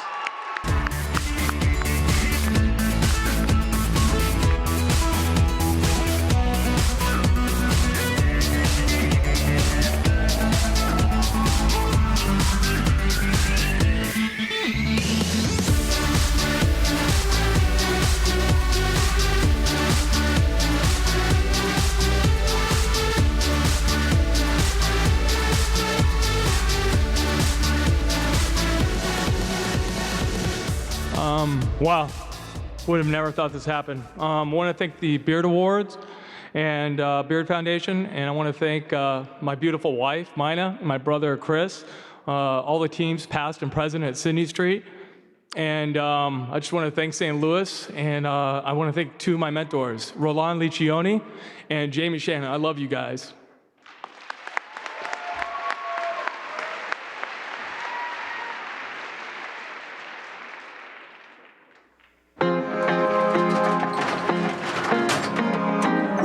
Most people come in here, they know exactly what to do because we have a lot of long-time customers. So they come in, they grab a number, they know to wait And then my guys are yours. 21. They stay with you, put things in bags for you. They'll give you samples, which we're really well known for. Lebanese are extremely hospitable, and they're very much food people. And that food culture is passed down through generations. My great uncle, Abraham Sahadi, came to the United States from Zakhli, a city in northern Lebanon. In the area of 1895, he opened a shop doing what most immigrants do when they get here, which is what they know best, food. My grandfather, Wade Sahadi, opened Sahadi Importing Company on Washington Street in 1941. In 1948, with the construction of the Brooklyn Battery Tunnel, a lot of the merchants there had to move. A bunch of them came to this area. Atlantic Avenue had a bunch of the Middle Eastern type stores and businesses. My dad started working here. He was about 20 years old. I worked here for a mere 52 years. We have a worker and a schmoozer. I thank you. I take credit for schmoozing. Exactly where I'm trying to go now. I'm blessed to be a people person in a people business. They are customers, but they're friends first. Part of what makes us unique is that we do everything the way we used to do it. We have extensive family in the Middle East that actually source and containerize the merchandise for us. And it's the same 3-month process now that it was years ago because it still comes by boat. Honestly, they really built this neighborhood around them, and the spices and the smells and remind me of my grandma's kitchen. Food is the great equalizer. It's what brings people together. No matter what culture you're from, you have some strong food memories because that's part of growing up.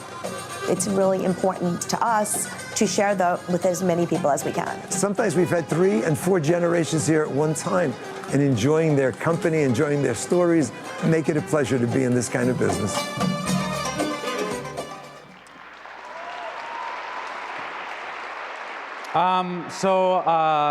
Peter Frost just tweeted me, @Carla Hall has way better hair and personality. Both are very true, actually. I completely agree with that. When I think of hot buns, that was supposed to be funny, by the way. You guys don't have to feel bad for me. I'm fine. I'm fine. It's Peter Frost you have to worry about.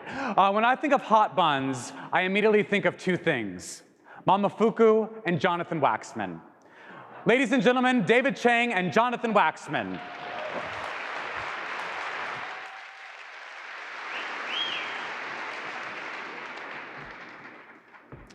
Thank you, Jesse. So paraphrasing Roberto Clemente, Instagram and Twitter have been very, very good to me. Social media has put me in touch with some amazing folks who I thought I would never have met in a lifetime. Thank you, guys. We're here to share the rest of the regional chef nominees. It's incredible to see how chefs in the South are utilizing the bounty of the ingredients in their cuisines. What can I say?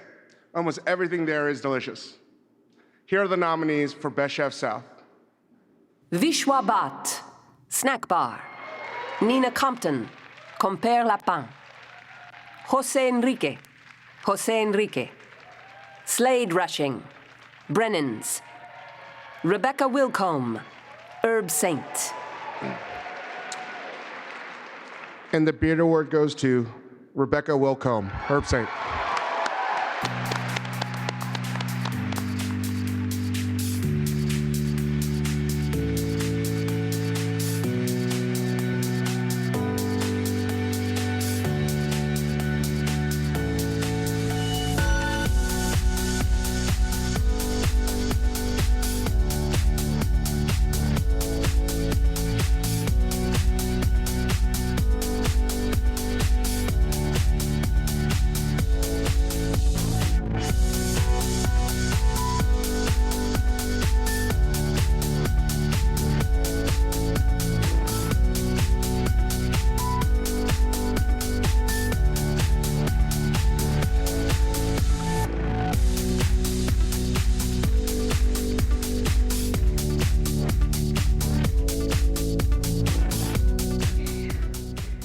This is really unexpected. I didn't prepare a speech, so we'll make this quick. Thank you to the James Beard Foundation. Thank you to the team at Herb Saint, whose dedication inspires me every day. Thank you to my parents, my sister, Frank, and everyone in New Orleans. This is such an honor. Thank you so much. And thank you to Donald Link, the best friend and mentor anyone could ever ask for. Thank you.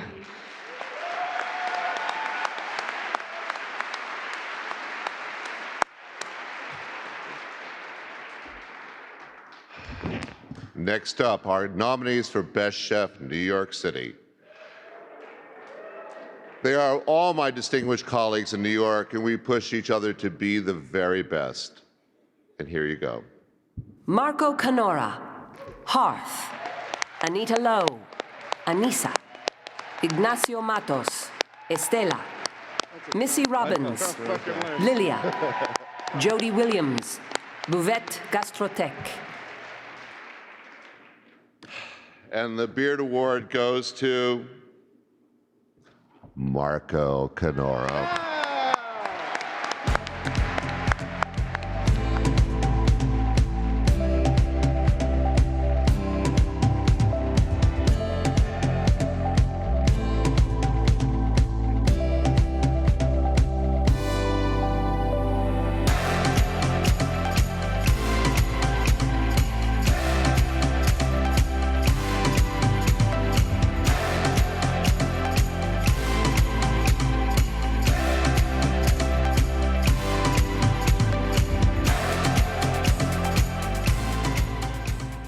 Oh my God, this is insane.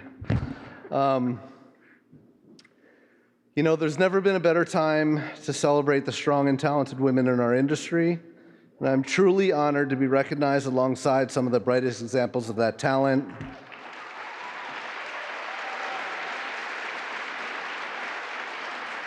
Strong women have been at the center of my life since I could remember, and I firmly believe that the future is indeed female.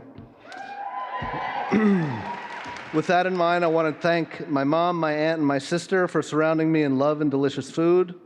I'd like to thank my incredibly smart and supportive wife, Amanda, and our two strong-willed little girls, Stella and Zadie.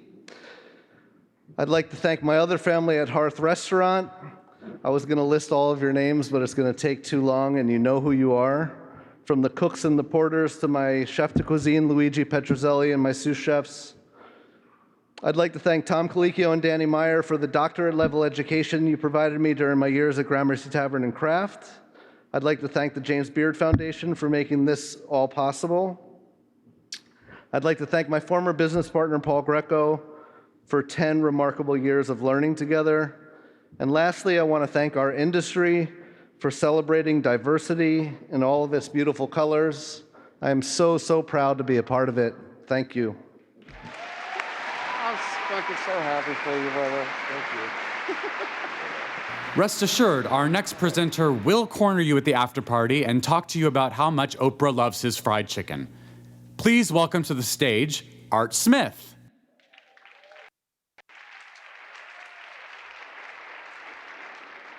Good evening, everyone. I've always believed that doing good in the world is more important than winning awards.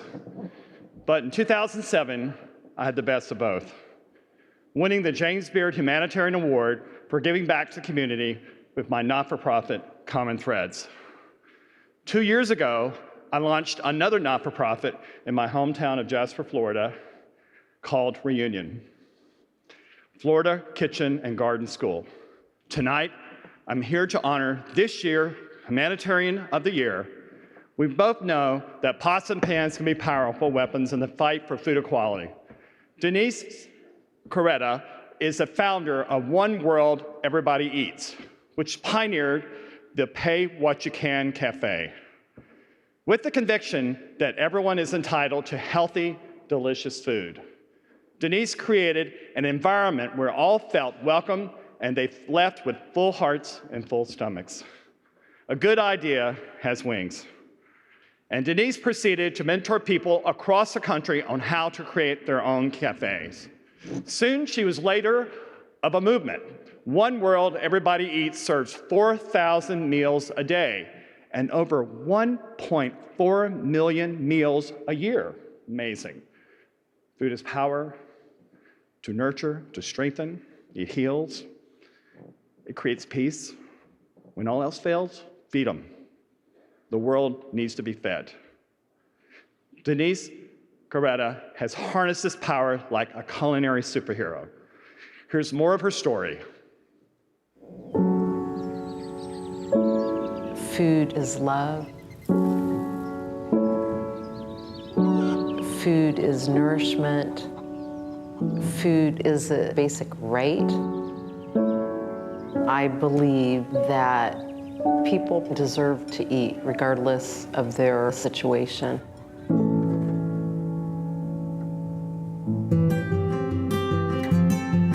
In 2003, when I first opened the One World Cafe, I was literally shell-shocked. I had this big energy come on me. Let people price their own food. And at that moment, I really felt my heart expand, and I realized this is what I'm meant to do next. Someone can come in and just ask to volunteer to earn a meal. And we found that if you allowed people to choose their own portion and price their own meal, we literally had zero food waste, and we started to develop, a mini mentoring system. In December of 2006, we got our nonprofit status. This truly has become a movement. When I first came on board, there were 3 or 4 cafes, and now there's 60 cafes. And every day, people are inquiring about it. We have probably 50 cafes that we're mentoring in the planning stages. We serve at least 3,500 meals a day and over 1.3 million meals a year.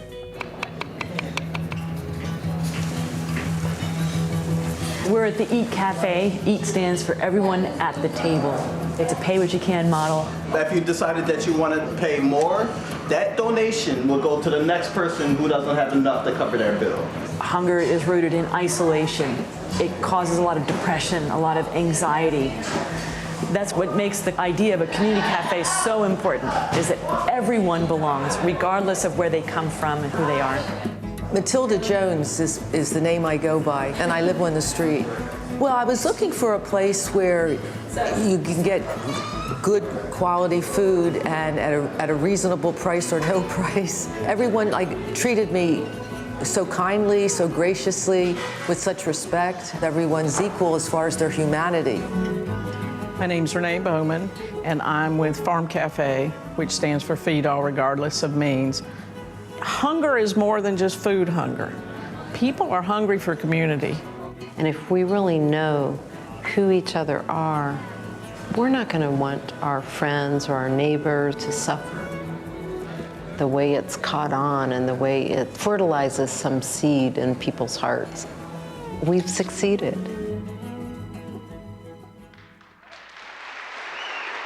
Ladies and gentlemen, I'm proud to present this year's James Beard Award for Humanitarian of the Year, Denise Coretta. So solely deserves, really, congratulations.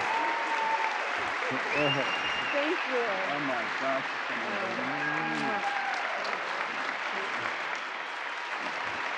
Thank you. Thank you. This is quite an honor. Thank you.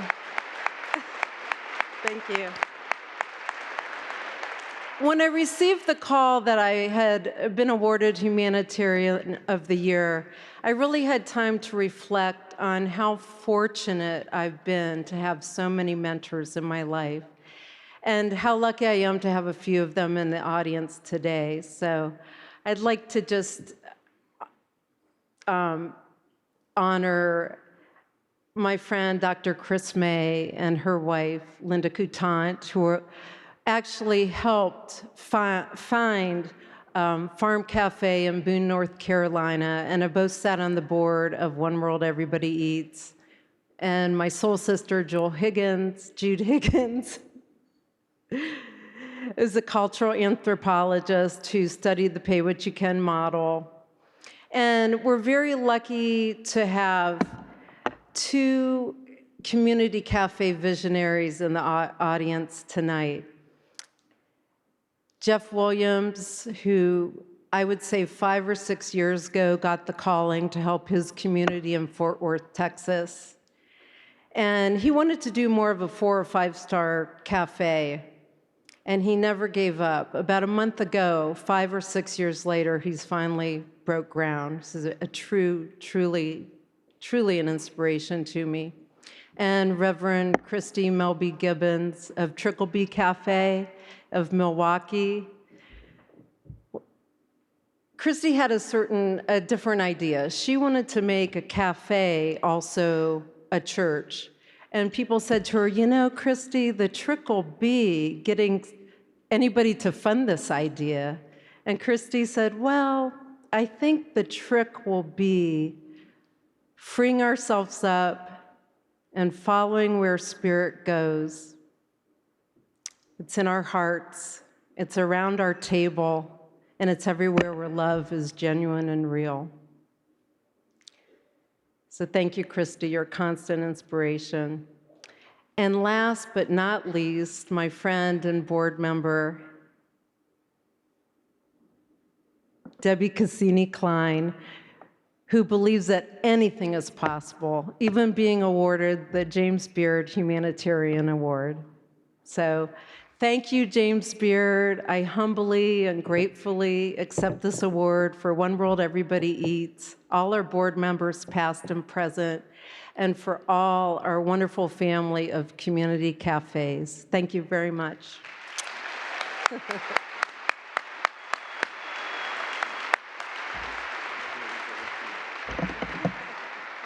Our next two presenters were the original choices for the characters of Cam and Gloria in Modern Family, but passed on the roles because of artistic differences.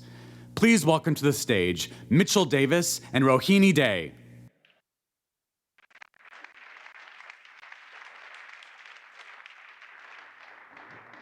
How amazing to follow Denise Herrera. I wish I'd followed some other category instead. But there's terrific women doing great work these days. You're going to see several of them on stage tonight. You've seen some, Suzanne Goin, Nora Puyon, and so many others. But the dismal fact remains that less than 7% of leading chefs are women. And even drastically fewer are leading restaurateurs. 4 years ago, the James Beard Foundation and we set out to change that. We founded the Women in Culinary Leadership Program, and the intent is to take 20 women every year, place them for 8 months with amazing restaurateurs and chefs around the country who've stepped up to take these women into their restaurants, train them, and accelerate their career path tremendously, and then potentially offer them jobs.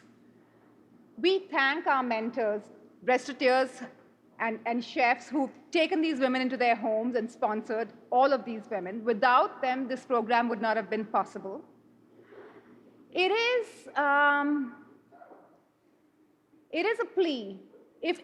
For those of you who think you'd like to be a part of the solution, and for those of you who think women should own half the sky, we urge you to reach out to us, be a part of our program. Thank you.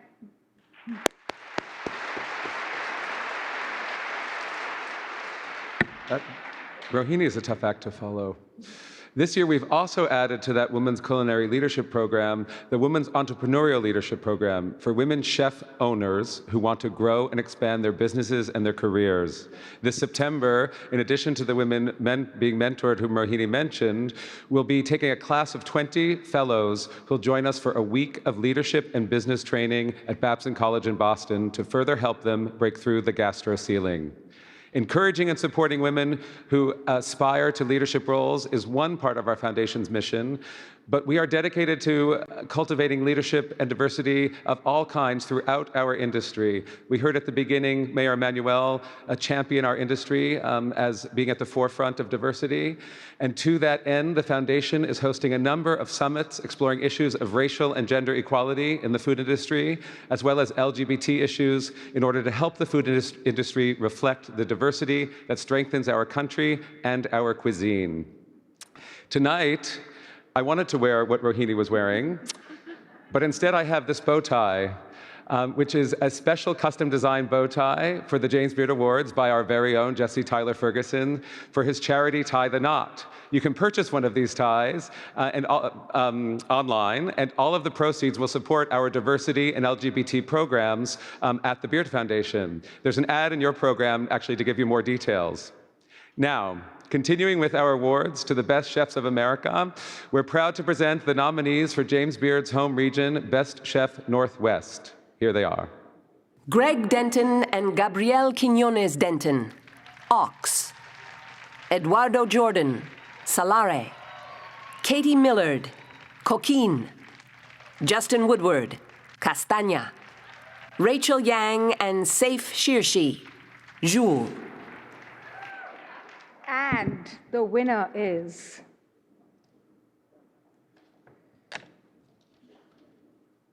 it's La La Land. Oops, sorry. It's It's on the screen. Greg Denton. I know. Greg Denton and Gabrielle Quiñones Denton. Ox!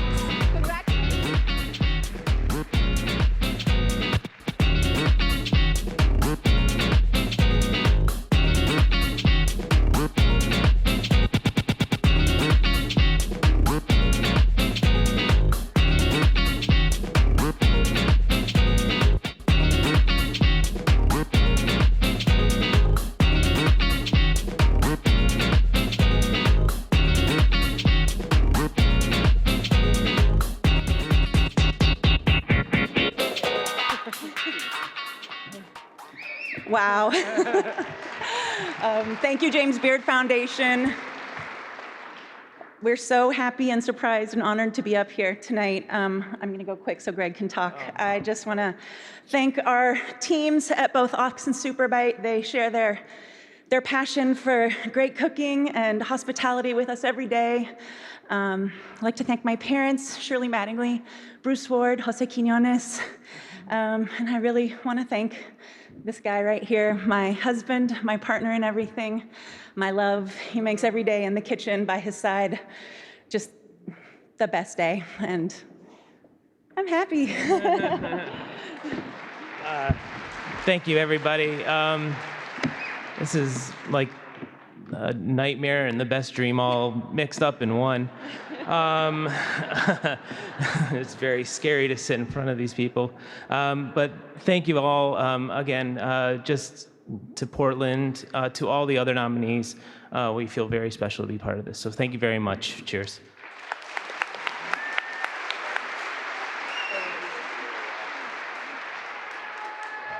Okay, how are y'all doing? Are you okay? Oh no, a video, never mind. My name is Miguel Jara, and I am the owner of La Taqueria in San Francisco, California. They call me the General or the King of Tacos. They have a lot of different names for me here. My dad makes everybody smile, makes everybody laugh. People flock to him. When he's not here, people ask for him, you know, just because he's very charming about it and makes everybody just feel comfortable here. I grew up in Tijuana.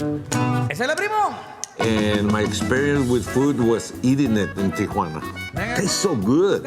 When I came to the United States back in 1961, I decided to do this.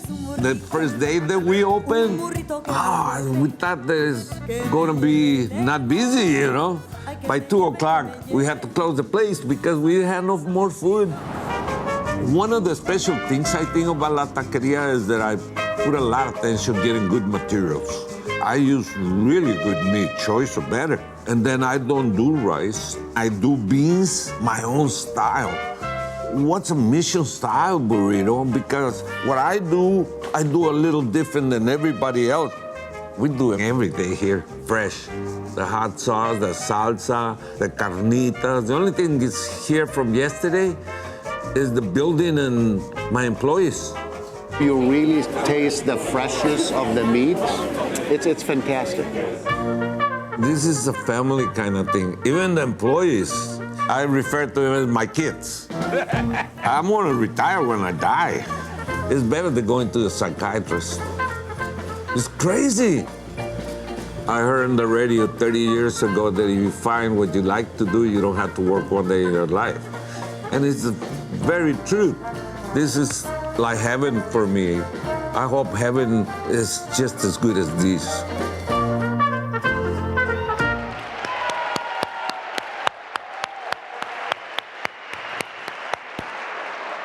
How's everyone doing? Are people peckish? I know you got popcorn before the show, but there's a lot of people having the nicest dinner up there, and then peasants. Are people hungry? This is another trick that hosts do. Like I saw it on the Oscars.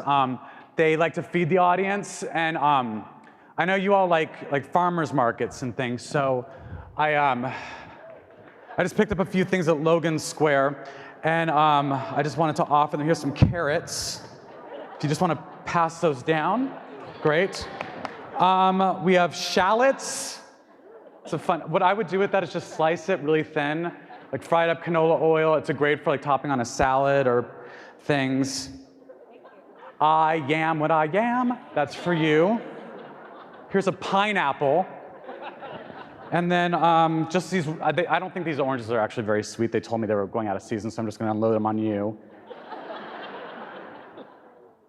That peppers all up in your face. That's right. Oh, here's another carrot, row one.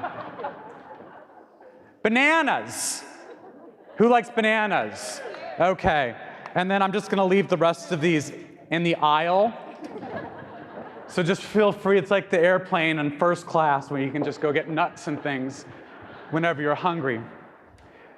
Our next two presenters' favorite basket items are dandelion greens, cactus pears, cold smoked kippers, and pickled pig lips. Please welcome to the stage Ted Allen and Layla Ali.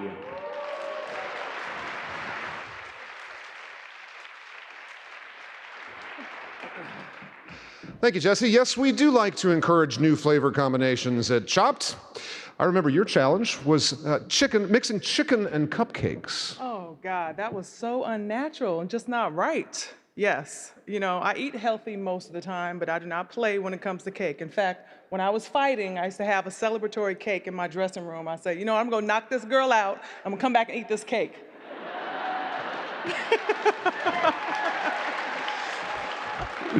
Do not get between Layla Ali and her freaking cake.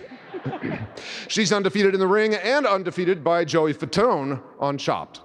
Let's get on to our next group of nominees. They are competing for Best Chef Southwest. Here they are. Bryce Gilmore, Barley Swine. Steve McHugh, Cured. Hugo Ortega, Hugo's. Steve Redzikowski, Acorn. Martin Rios, Restaurant Martin. Zhang Yunyi, Mala Szechuan Bistro. And the Beard Award goes to Hugo Ortega. Hugo's in Houston.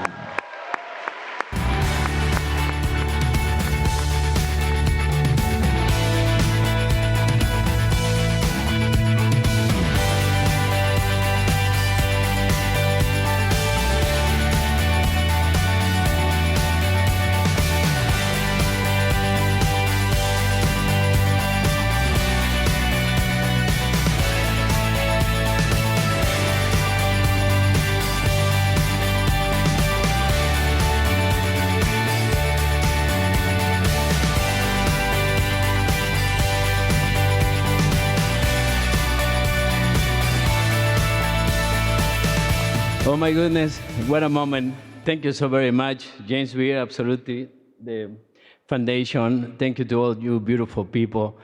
I'd like to dedicate this to the great city of Houston, my Sophia, my Tracy, Paula, my brother Ruben, which is a pastry chef, and all my co-workers and the now 4 restaurants that we have.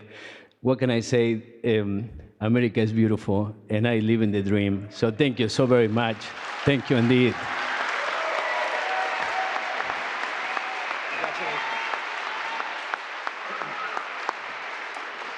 It's really special for me to be back here because I started my journalism career at Chicago Magazine, still my favorite job I've ever had. And I have very, very fond memories of my time living and dining in this great city. So many terrific chefs, so many amazing restaurants. Next up, we're going to move on to the chefs nominated in Layla's home region. Yes, I so admire the talent of all the great California chefs. seeing what they do with food is what inspired me to go to culinary school. Didn't finish yet, but I did start. Here are the nominees for Best Chef West. Michael Cimarusti, Providence. Dominique Crenn, Atelier Crenn. Jeremy Fox, Rustic Canyon Wine Bar and Seasonal Kitchen. Corey Lee, Benu. Ludo Lefebvre, Trois Mecs. Travis Lett, Jelena. And the winner is Corey Lee from Benu, San Francisco.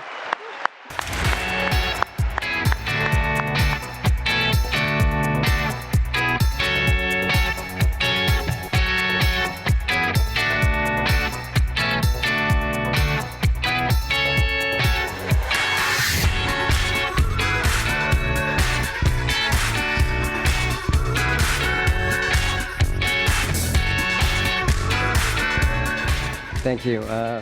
No, I never win these things, so it's kind of a surprise. I feel really, really fortunate to be able to operate a restaurant like Benu. And yeah, I mean, I've worked hard and I've put in my time, but I've also been incredibly lucky. And I think if there's one thing where I was the most lucky was coming across a young cook about 8 years ago named Brandon Rogers. And he's been our first sous chef, our first chef de cuisine, and now our executive chef. And when I get off, I'm going to give this to you. Thank you.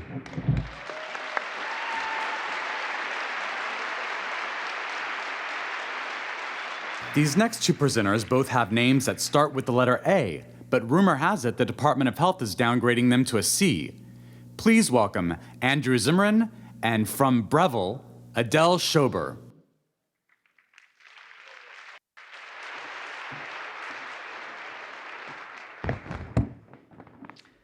Years ago, the Beard Awards got so big that they had to split them in two. Otherwise, we'd still have another 40 awards to give out tonight. I had the pleasure of hosting the Media Awards ceremony on April 25th in New York City, where we honored the best of the best in books, broadcast, digital, and journalism. Breville was proud to power up last week's Media Awards and to be a sponsor of tonight's gala. For over 80 years, Aussie brand Breville has been dedicated to culinary excellence, and we look forward to continuing that tradition, partnering with all of you here tonight, the best culinary talent in the world. For the Media Awards, it was great to celebrate excellence in food journalism and book publishing. One of my highlights and the highlight of the evening was our Broadcast Media Awards was the honour of Outstanding Host awarded to our very own Andrew Zimmern.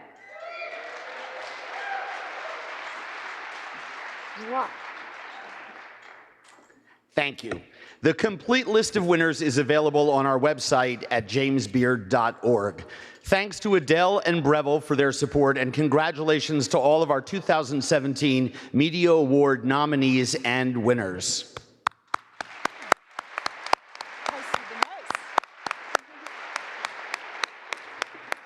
And now it's time to honor our fifth and final America's Classic. This is Schultz's Crab House.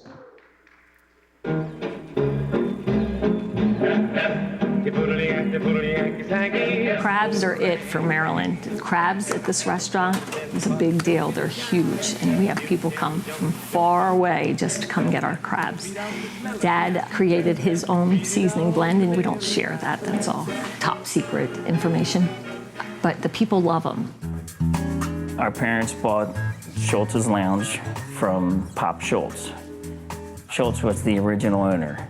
My dad worked in a lab, but in his heart, he was always a true entrepreneur. And one day, he just came home and said to my mom, "Honey, I quit my job, sold my stock, and I bought a bar." And she was just like, "We're gonna starve to death." 3 generations later, we're still here, and it's still going. Hey, Mr. Watt. How are you? How is everybody?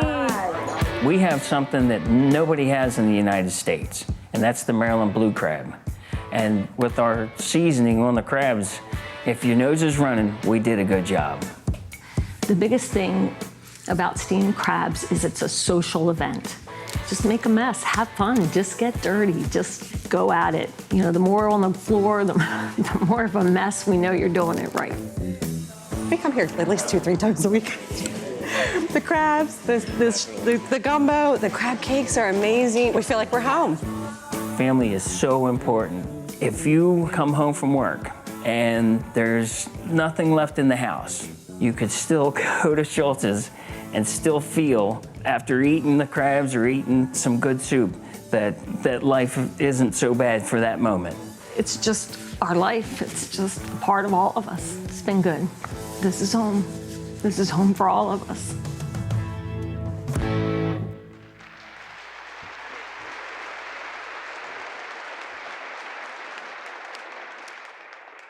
I'm proud of a lot of things in my life, but I'm really proud that I've eaten at every single one of our American Classics designees. Great restaurants, great history, the story of American culture told on a plate.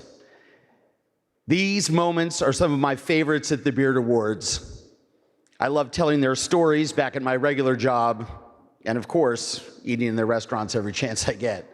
Long before the advent of social media, these eateries knew how to bring a community of people together around food, back when it wasn't a talking point.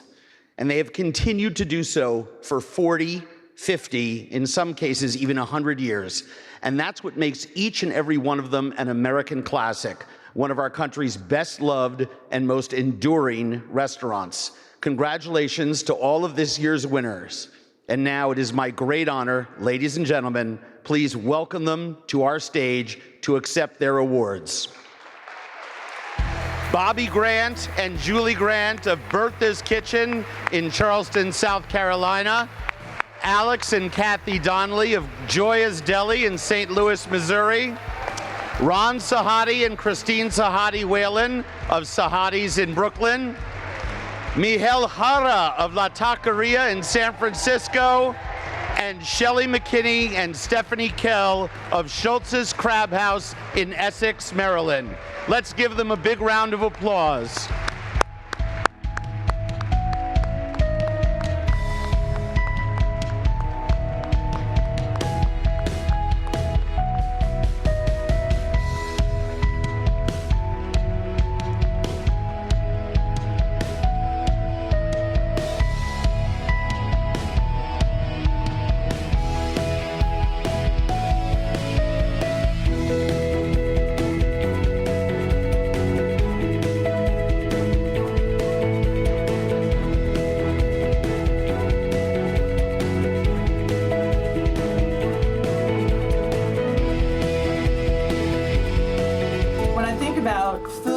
Technology and what's the best connector?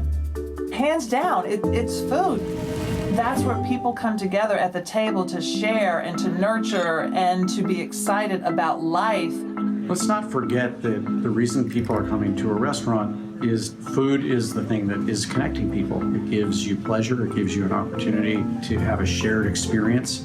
What's the better connector, food or technology? Come on, everybody in this room knows the answer to that. These platforms we're using now will be gone in 5 years. Some of them will be gone in 1 year. Food will be here forever. Food is eternal. Food is so deeply spiritual and nourishing in so many ways that have nothing to do with nutrition. And what people are looking for in food is not only the flavor and the texture, they're looking for the story behind it. So technology allows them to understand the story, and yet it still needs a payoff with a ravioli every now and then.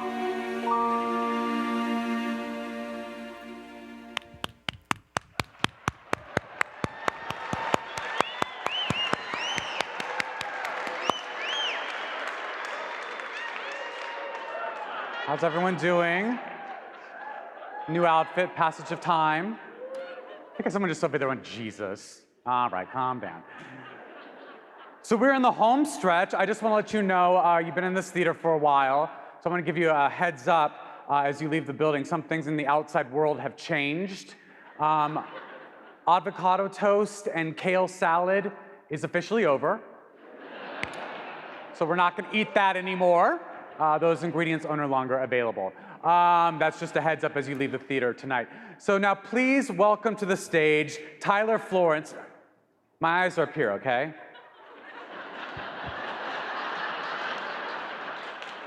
Nip slip. Now, please welcome to the stage Tyler Florence and John Ebenroth from True Refrigeration. Oh, here we go. Oh, hi. How are you, brother? That's 6. Yes. So, good evening, everyone. Are you having a good time or what? Absolutely. You know, the rise of social media brings a really powerful sharing of ideas. We can't overlook that. We're inspired by so many people every single day. Not only do we follow each other for inspiration as chefs, we're also turned on to really amazing ideas from all walks of life. Florists, architects, musicians, photographers, and even tattoo artists. There's truly inspiration everywhere, and tonight, the nominees have channeled that inspiration into some truly incredible new restaurant concepts. Thanks, Tyler. And like these nominees at True Refrigeration, we're always working to share great ideas and innovative products with today's leading chefs and restaurants. Tonight, we're proud to recognize the nominees for Best New Restaurant, and here they are. In Situ, Le Coucou, Olmsted, Pineapple and Pearls, Tartine Manufactory. You ready to go? All right, let's do it.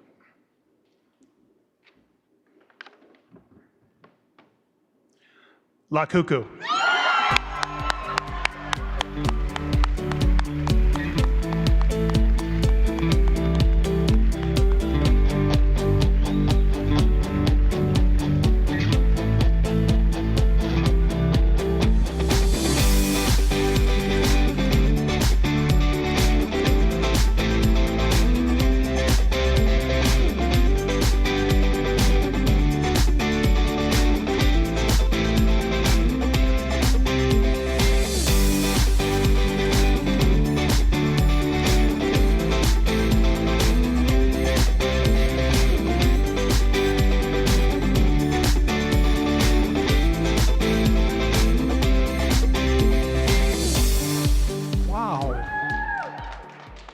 That just happened. We have to thank True Refrigeration for keeping the eggs cold. Wow. That is unbelievable. This is quite an honor, unexpected honor. I wrote down things, but I didn't expect to win, so I dropped it on the floor and didn't look for it. This is a testament to a lot of improbable circumstances. I never would have imagined that after arriving in France 20 years ago that I would be here with Stephen Starr, his wonderful team, Troy Weissman, Michael Checky, a whole lot of people make this restaurant very special. It's a bit of magic. Some of it was planned, a lot of it was not planned. A lot of people gave a lot of their passion, their expertise, their experience very generously. Everyone from Paris to Philadelphia to New York City. Architects, builders, suppliers, porters. I mean, you all know as well as I do what it takes. This is a tremendous honor. Thank you to the James Beard Foundation and to all of our customers, of course, who keep making us the great restaurant that we apparently are. Wow. Woo! That's pretty good, huh? That's Chef Daniel Rose, folks, who I thank from the bottom of my heart, who did such an incredible job. Whoever would have thought a Jewish kid from Chicago would come from Paris and make it become the best new restaurant in New York City and the country. So thank you. And to the entire staff, the normal things that we say when we win, the servers, the bartender, the people at the door, Troy Weitzman, of course, Michael Checky, who's the best maitre d' in New York, Aaron Thorpe, who did an incredible wine program for us, my daughter Sarah, who helped with the wine program. And I also would like to thank just the people of New York City and Pete Wells. I love Pete Wells. I worship Pete Wells. And Steve Kuzo and Eater and everybody, all the critics that we were so afraid of and who really, really liked us a lot. And thank you very much. It is truly an honor.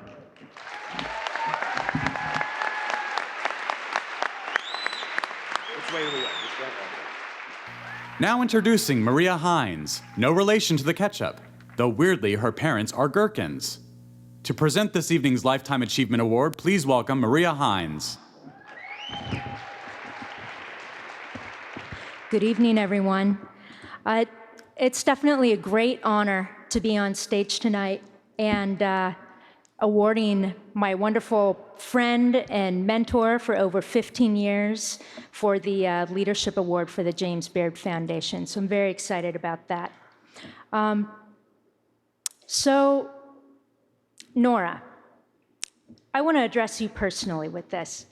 When I asked your advice about opening up a certified organic restaurant, you said, oh yeah, it's going to be easy, you just, get some organic farmers and, make sure you don't waste the food in the kitchen and everything's going to be great. I think you sandbagged me just a little bit on that one. But I think what she meant when she said it was going to be easy is she just couldn't see any other way for it to be done. Instead of seeing all the challenges of being organic as roadblocks, she definitely saw them as opportunities that needed solutions and just went for it. So Nora, your vision is what helped the organic movement before it was even considered a movement. I like to say, you were so far ahead of your time, you basically went right to the beginning. When food wasn't about luxury or big business, it was about purity, it was about flavor, it was about health, and it was about the connection of all living things. So your support, your unwavering commitment to organics is felt by your farmers, your ranchers, your fishermen, your family, friends, all of the guests who've come to Nora's restaurant to experience it.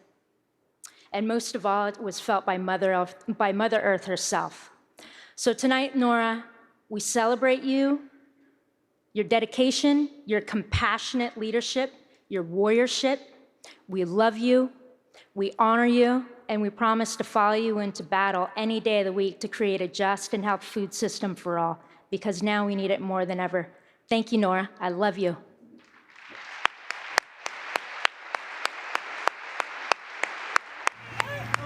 I met Nora right here at her restaurant in 1993. Very quickly, early on, after a couple of questions, will be, where you buy your vegetables from? Yeah. You have more carrots? We do, yeah. A pioneer of the food movement has long been stirring the pot to get quality organic ingredients into America's diet. But it was here in D.C. that Chef Nora established the first certified organic restaurant in the country. Nora has always been visionary of visionaries. So she began somehow influencing the world one plate at a time. I was born in Vienna, Austria, during the war in 1943.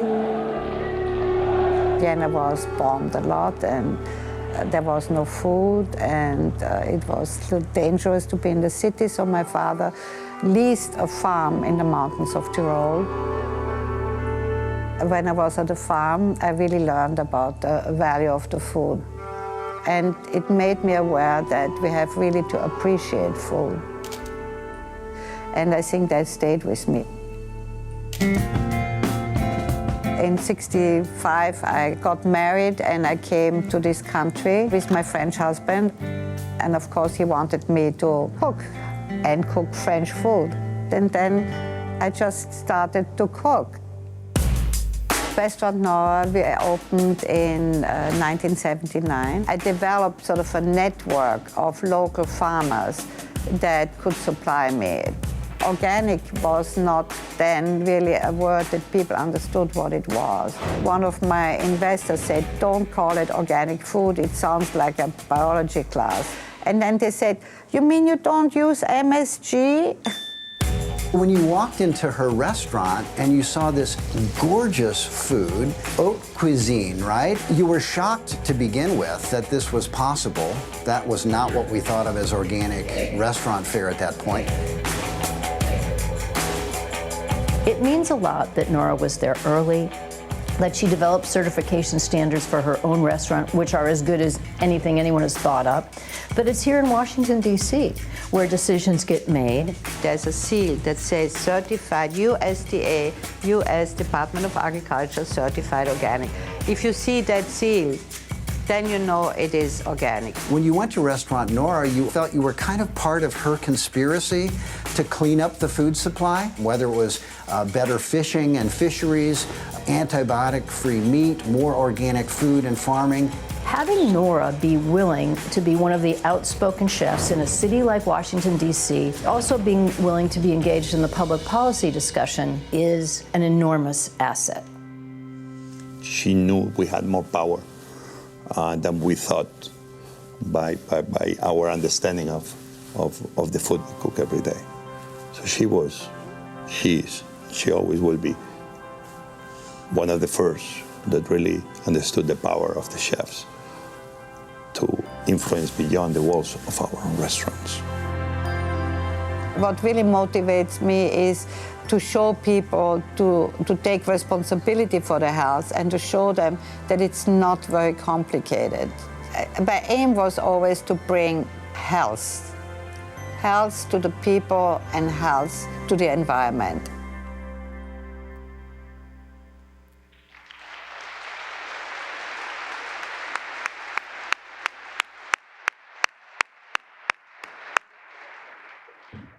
Nora, thank you so much. Tonight we honor you, we love you, and congratulations.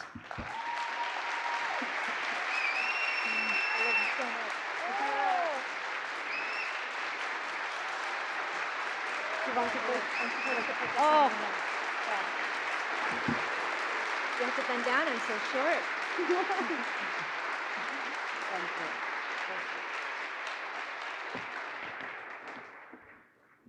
Thank you. That was a lovely introduction, and thank you. I think what I want to do is to tell you a little story that would explain a little bit who I am. Thank you. Who I am and what my philosophy is. Once we were in the Caribbean on a vacation, and as my daughter Nina reminded me of this story, we went to a restaurant. And she ordered a rum and Coke. She was a teenager. So I looked at her and I said, Nina, how could you? Coke is terrible for you.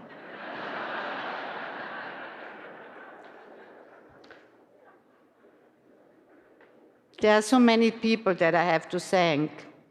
My parents, my business partner, my children, and 3 of them are here tonight.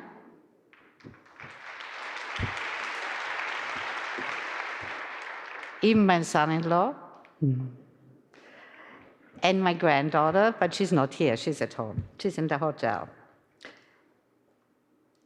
I wanted to thank them for indulging and even encouraging my food-filled passions.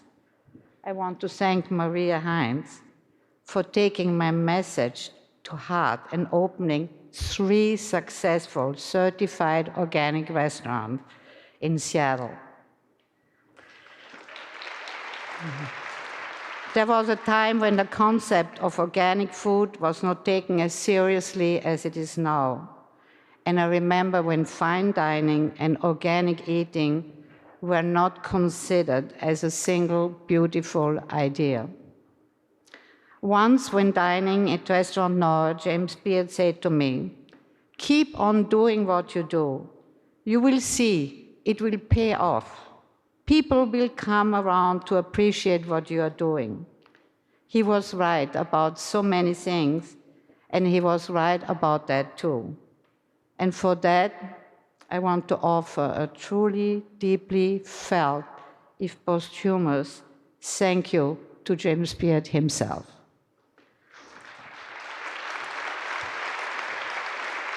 I want to thank the awards committee, especially Susan Ongaro. I know she was rooting for me. And in an attempt to set the record for the number of people thanked in a single speech, I want to thank the American people for coming to value my kind of food, as James Beard had predicted they would. Our health and the health of our environment and our planet are the most important things. Receiving this award confirms my belief, and I hope inspires you to think the same. This award and your support validates the work I have done for the last 40 years. It allows me to bow out on top and sell Restaurant Nora at a good time for me and the restaurant's future ownership. I want the next generation of chefs to strive to do even better than me. Then I have and continue to spread the important message of organic living to the young. It starts with producers and those who care for the land, the animals, and the earth, and it ends with food on our fork that affirms the best values that healthy, organic eating implies. I want to thank again to the James Beard Committee. I think it is really a truly felt wonderful award to get it now in my life. And I'm very grateful. Thank you all.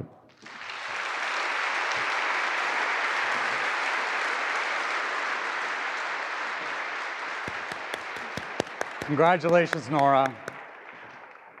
One of these next presenters is half of the brains and brawn behind 11 Madison Park. Even though the restaurant just topped the list for best restaurant in the world, he recently admitted he would never be truly happy until he was on the cover of Mariano's magazine. Please welcome Will Guidara and Bob Mariano.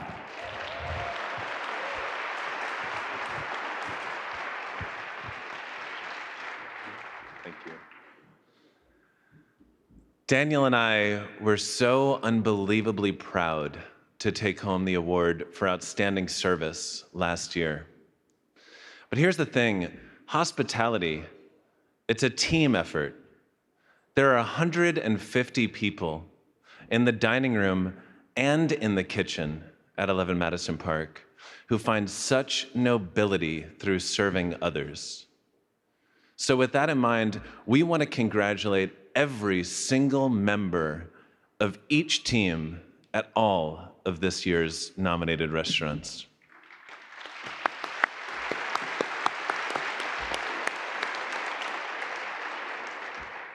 The first Mariano's was built in 2010 and designed to deliver the highest quality products with unparalleled service and hospitality. Mariano's continuously strives to be the best in Chicago, so I'm honored to be standing here with the best in the world. Here are this year's nominees for outstanding service. Blue Hill at Stone Barns, Galatoire's Restaurant, Maria, Terra, Zahav. Right. And the winner is, here we go, New York, Blue Hill at Stone Barns.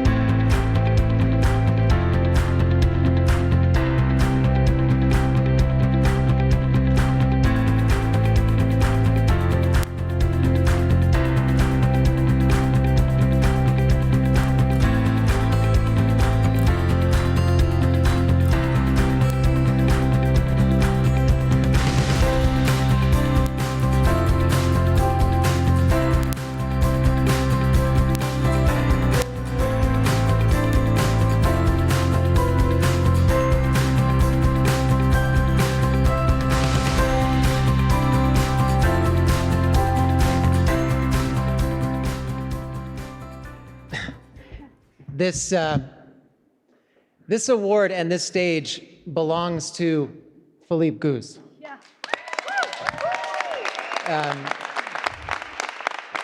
So before he acknowledges and thanks his team, the 250 people that we brought here from Stone Barns,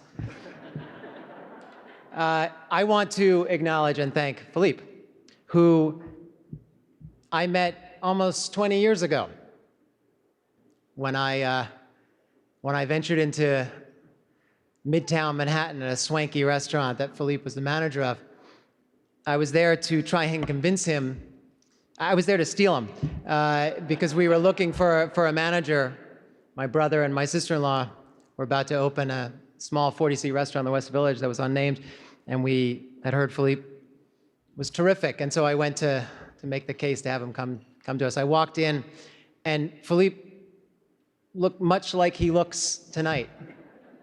Not a thread out of place since 1998.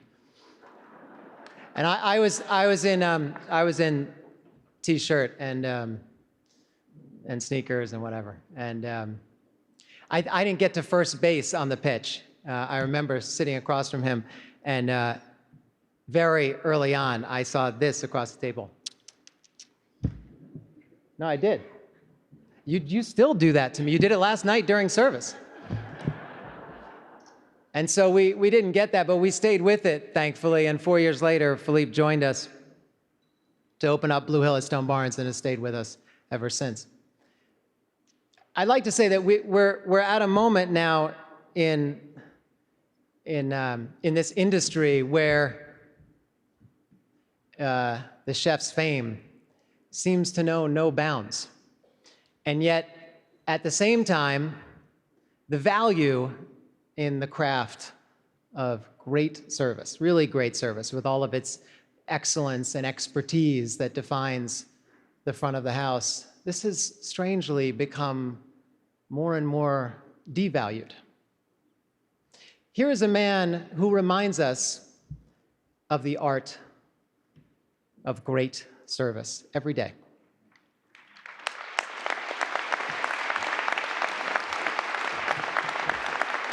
And he manages to do it with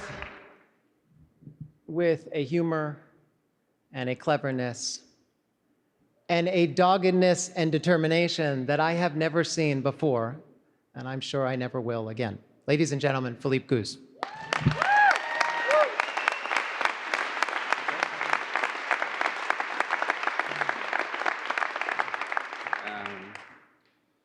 Well, I'm the shy one in the family, as you can guess. Dan does most of the talking most of the time, and is much more eloquent than I am. So I'll just thank him for this Lifetime Achievement Award. Oops, yeah.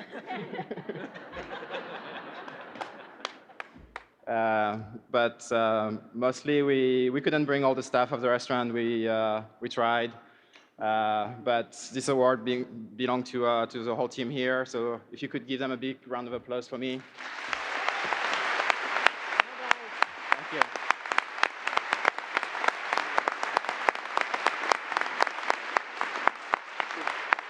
Thank you.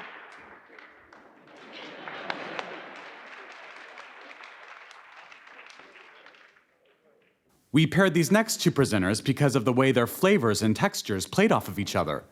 Please welcome Ken Friedman and from HMS host Steve Johnson.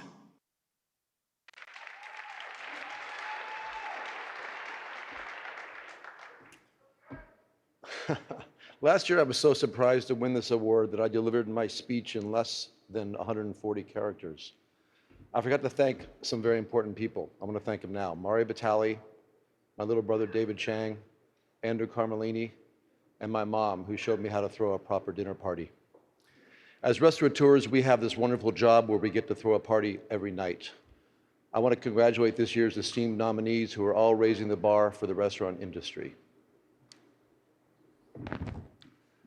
HMS Host partners with the most impressive chefs and restaurateurs as we continue to revolutionize airport dining in 84 airports in North America, with all of the incredible culinary delights we are bringing to airports Now you want your flight to be delayed. Where's the American Airlines guy? We want that delay. Many of our chef partners have been recognized by the James Beard Foundation, including Suzanne Goin, Rick Bayless, Wolfgang Puck, Susan Finnegar, and Mary Sue Milliken, to name a few. And you know what? We have a lot of work to do. So I'm looking forward to meeting more chefs at the great after parties later tonight. So here are the nominees for Outstanding Restaurateur. Kevin Boehm and Rob Katz, Boca Restaurant Group. Joanne Clevenger, Upper Line. Ken Oringer, Uni, Toro, Copa, and others. Stephen Starr, Star Restaurants. Carolyn Stein, The Luke Group. And the Beard Award goes to Stephen Starr.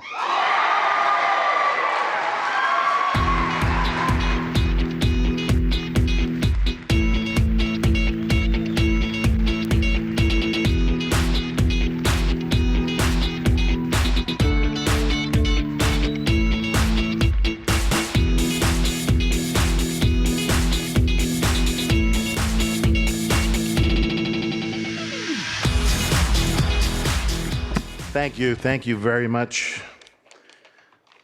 This means a lot, and I know that, again, I feel like everyone else that wins something gets emotional, but it really means a lot to me. Thank you, James Beard.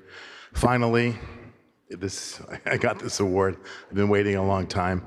I couldn't bear to hear my daughter, Sarah, say, "You're still #1 to me, Dad." I couldn't hear that another year, so thank you. I want to thank the chefs in my company who've taught me a lot over the years. I was a guy from the music business, like Ken Friedman, and didn't know much about this business. And I've been taught a lot by some fantastic chefs and great managers who really nurtured me and taught me this business. And to them, I thank you all. I thank the 5,000 employees that we have who every day are proud to work for me and Star Restaurants. I really, from the bottom of my heart, thank them, and I really wanted to win this for them. And to those employees, many of who are immigrants, I have to just say this, thank those folks who've done so much to keep these restaurants running, and we should remember that.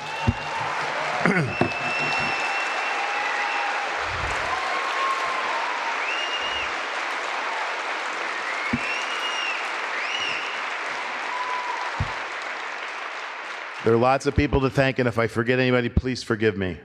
All the directors that work for me, who work tirelessly every day, our PR firm, the designers that have designed such beautiful restaurants. And I just remembered that for Le Coucou, I want to thank Roman and Williams, Robin Standifer and Steve Alesh, and L'Observatoire, who created a magic in the restaurant that was just unbelievable. It just worked so well with Daniel's food, and it helped us get to where we are.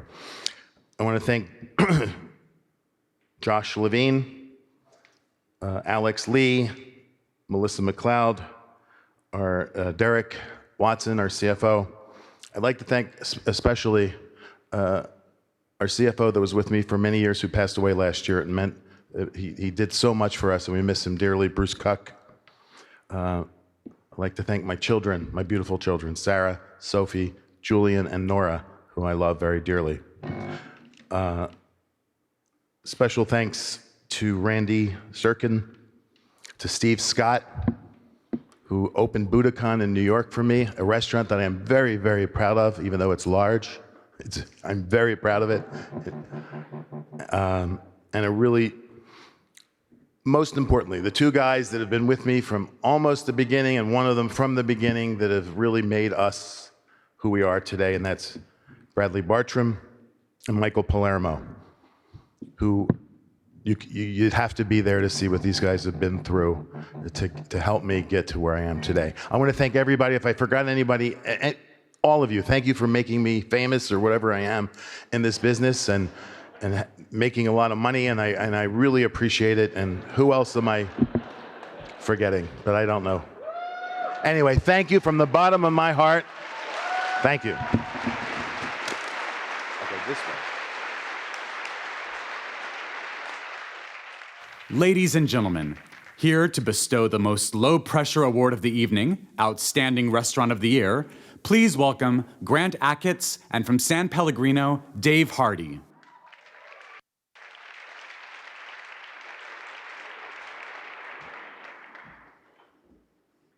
All right. At Alinea, we are always trying to push the boundaries of the dining experiences and provide guests with an element of surprise. It was a proud moment last year to win James Beard Outstanding Restaurant Award. And congratulations to all this year's nominees. I know you must be all very anxious and excited. Thank you, Grant. San Pellegrino obviously was honored to present this award to Grant last year, and congratulations again on what you do and how you do it. While this year's nominees reflect a very diverse mix of restaurant styles and regions, they are all delivering great taste and memorable experiences to their patrons. So we are proud to recognize the following nominees for Outstanding Restaurant. Frasca Food and Wine, Highlands Bar and Grill, Momofuku Noodle Bar, Quince, The Spotted Pig, Topolobampo.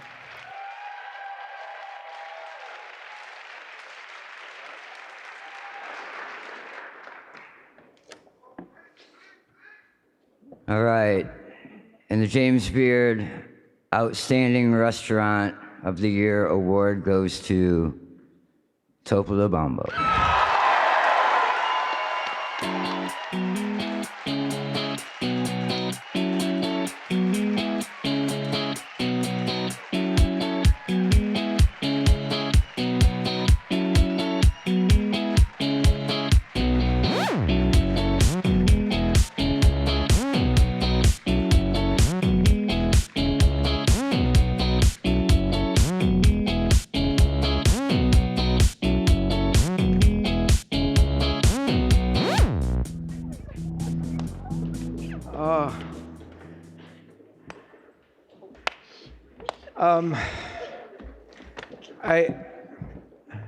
I'm rarely a person that's speechless. What I want to say is, well, first of all, thank you to the Beard Foundation. The Beard Foundation, as I think all of us know, is instrumental in raising the bar of great food in this country, giving us all something to reach for, something to think about all through our years, the year until we get to this moment. I'm incredibly honored. I'm just incredibly honored to even have been in this same group of restaurants in our country, because every one of those restaurants we heard announced just now deserves this award, and I'm so incredibly honored. Restaurants are always ensembles, okay? And you've heard that all night long from everybody. It's not one person that creates any part of a restaurant, but everybody creates all those parts of the restaurant. There's two ways to be an ensemble. One is to be a technical ensemble, and one is to be a heart and soul ensemble. And it's the day that we opened our restaurant, my wife and I, we just wanted to bring some of the heart and soul that people had shared with us in Mexico and share it with people in this country. There's been lots of comments this evening about our immigrant workforce here, but there's also the wondrous experience that all of us have had in other countries where we have learned so much and we've brought it back to this country.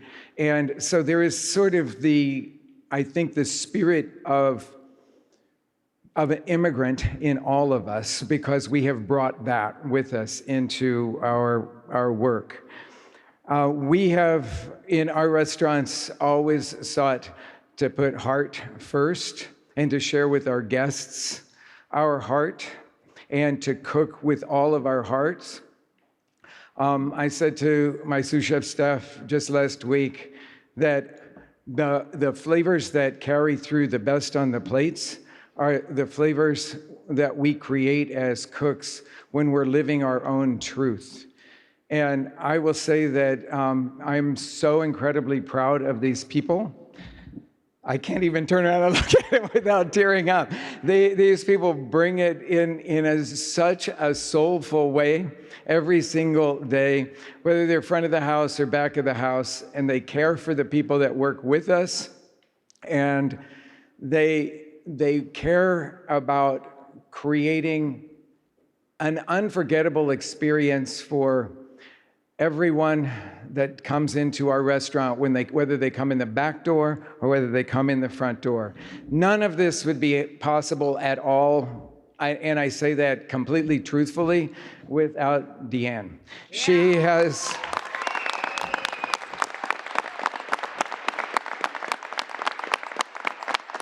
She has been the true heart of our restaurant since the day that we opened the doors of Frontera 30 years ago. Thank you all so much. I am so incredibly honored. I want to say something.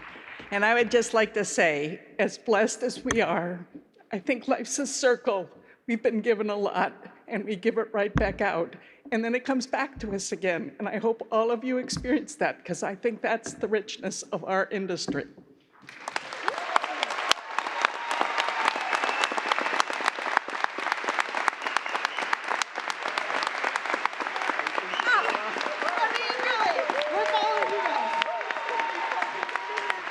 Until last year, she was known as the Susan Lucci of the James Beard Awards.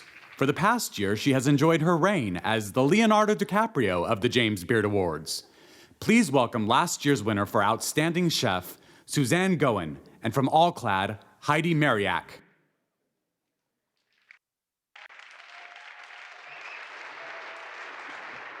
It's true I was nominated for this category many, many times before I finally won last year, but it was worth the wait. I'm thrilled to be back this year and paying tribute to the gifted chefs nominated this year. They have all made important and delicious contributions to our culinary community. Well said, well said. And Suzanne and I agreed that we are the only thing standing between all of you and a cocktail. So we're going to drag it out. Correct? So we're going to drag it out. We're going to drag it out. No, we're not. No. At All Clad, we continue to be inspired and impressed by this really hard-working culinary community, all the way from the front of the house to the back of the house. And that's what really keeps us going at All Clad. It's because of all of you and all of you who have come before you that we take the passion that we have every day to try to put quality equipment in front of you, so everyone that comes through your doors can have a memorable experience when they leave. So with that being said, Suzanne and I are now proud and honored to present this year's nominee for Outstanding Chef. Gabrielle Hamilton, Prune. David Kinch, Manresa. Christopher Costow, The Restaurant at Meadowood. Donald Link, Herb Saint. Michael Solomonov, Zahav. I love being on the other end of this. This is awesome. It's nice. And the Beard Award goes to Michael Solomonov.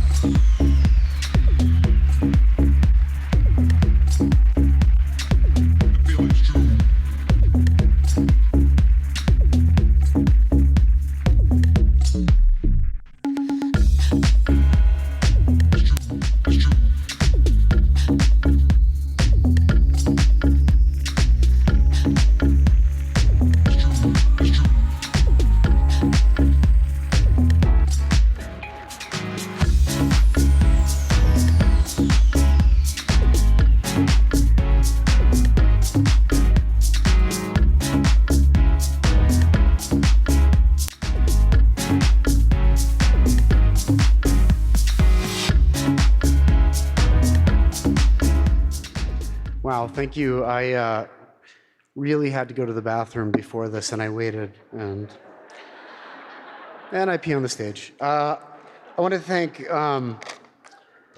the foundation, obviously, for this, for everything. I'm surrounded by hardworking and dedicated people that make me laugh, cry, and supportive no matter how great or how terrible things are going, and this award is for them. Stephen Cook, my business partner and friend and brother and BFF, if adult males call each other BFFs. You are my BFF, and this award, as every award and every success, is yours as much as mine. I feel like I've been to hell and back with Steve, or more accurately, I've drug him to hell at least once a year, and he's always there. Tommy, Bobby, Felicia, our Federal Donuts partners, this award is for you. Okan, Brian, Jeff, Camille, Elone, Kaylee, Dean, Autumn, Yehuda, Matt, Brian, Caitlin, Elaine, your superstars, this award is yours. Dorothy Kalins, Roger Sherman, Don Morris, Mike Persico, and Rux Martin, thank you for putting Zahav into words. Ashley Christensen, Tony Montuano, Donald Link, Gabrielle Hamilton, David Kinch, Chris Costo, Andrew Carmelini, and the other outstanding chefs that should be on the stage with me right now, this award is also yours. My mentors, Mark Vetri, Jeff Benjamin, Terrence Fury. I wouldn't be on the stage if it weren't for you and your insight and friendship and mentorship. My really good friend Eli Culp, who is more outstanding and twice the chef than I will ever be. This medal is for you.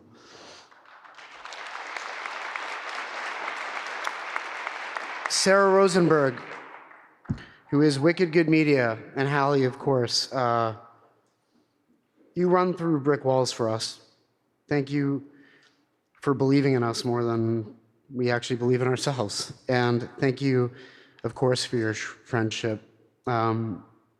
Sarah's other clients, who are much less popular than us and much less attractive than Steve and myself, just were named #1 restaurant in the world. And now this a few weeks later. So happy birthday, this award is yours. The cook and solo people, Jill, Nira, Christy, and Danny, this award is yours. My aunts, uncles, loving cousins, this award is yours. My Saftamati, my mother Evelyn, my brother David, this medal is a victory for everything that you have sacrificed. My father Ofra, Meirav, Avi, and the family, this award is for you. The Gia, for the endless amounts of love, tears, and literally exhaustive plane travel and support, this award is for you. For my boys, David and Lucas, you are my award, you're my prize. Thank you for being mine. To the great city of Philadelphia, all of our guests, all of our purveyors, and the people that have never been able to pronounce our restaurant properly and will never, ever come into it, I am so grateful to bring this medal back home to you. To the past, present, and future team of Zahav Restaurants, this medal is for you. I'm incredibly lucky that my work is my life's work. It's sort of a blessing and a curse, as you can never really turn it off. But at work, I honor my family and my heritage. I promote commonality and community and peace while opposing alienation and conflict and hatred. We as chefs can make statements about humanity, oftentimes better than our elected officials, and should, right now more than ever.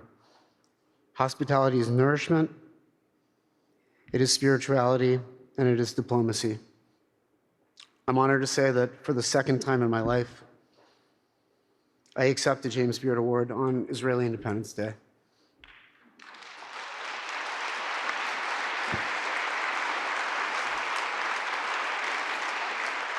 So, to the state of Israel, the country of my birth, happy birthday.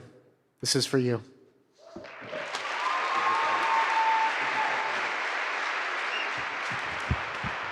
You guys, that's it. We came in under 3 hours. That's amazing. I've been drinking tequila for an hour. Let's go out. Let's have a good time. Congratulations to all the winners and the nominees. Thank you so much for having me. Good night.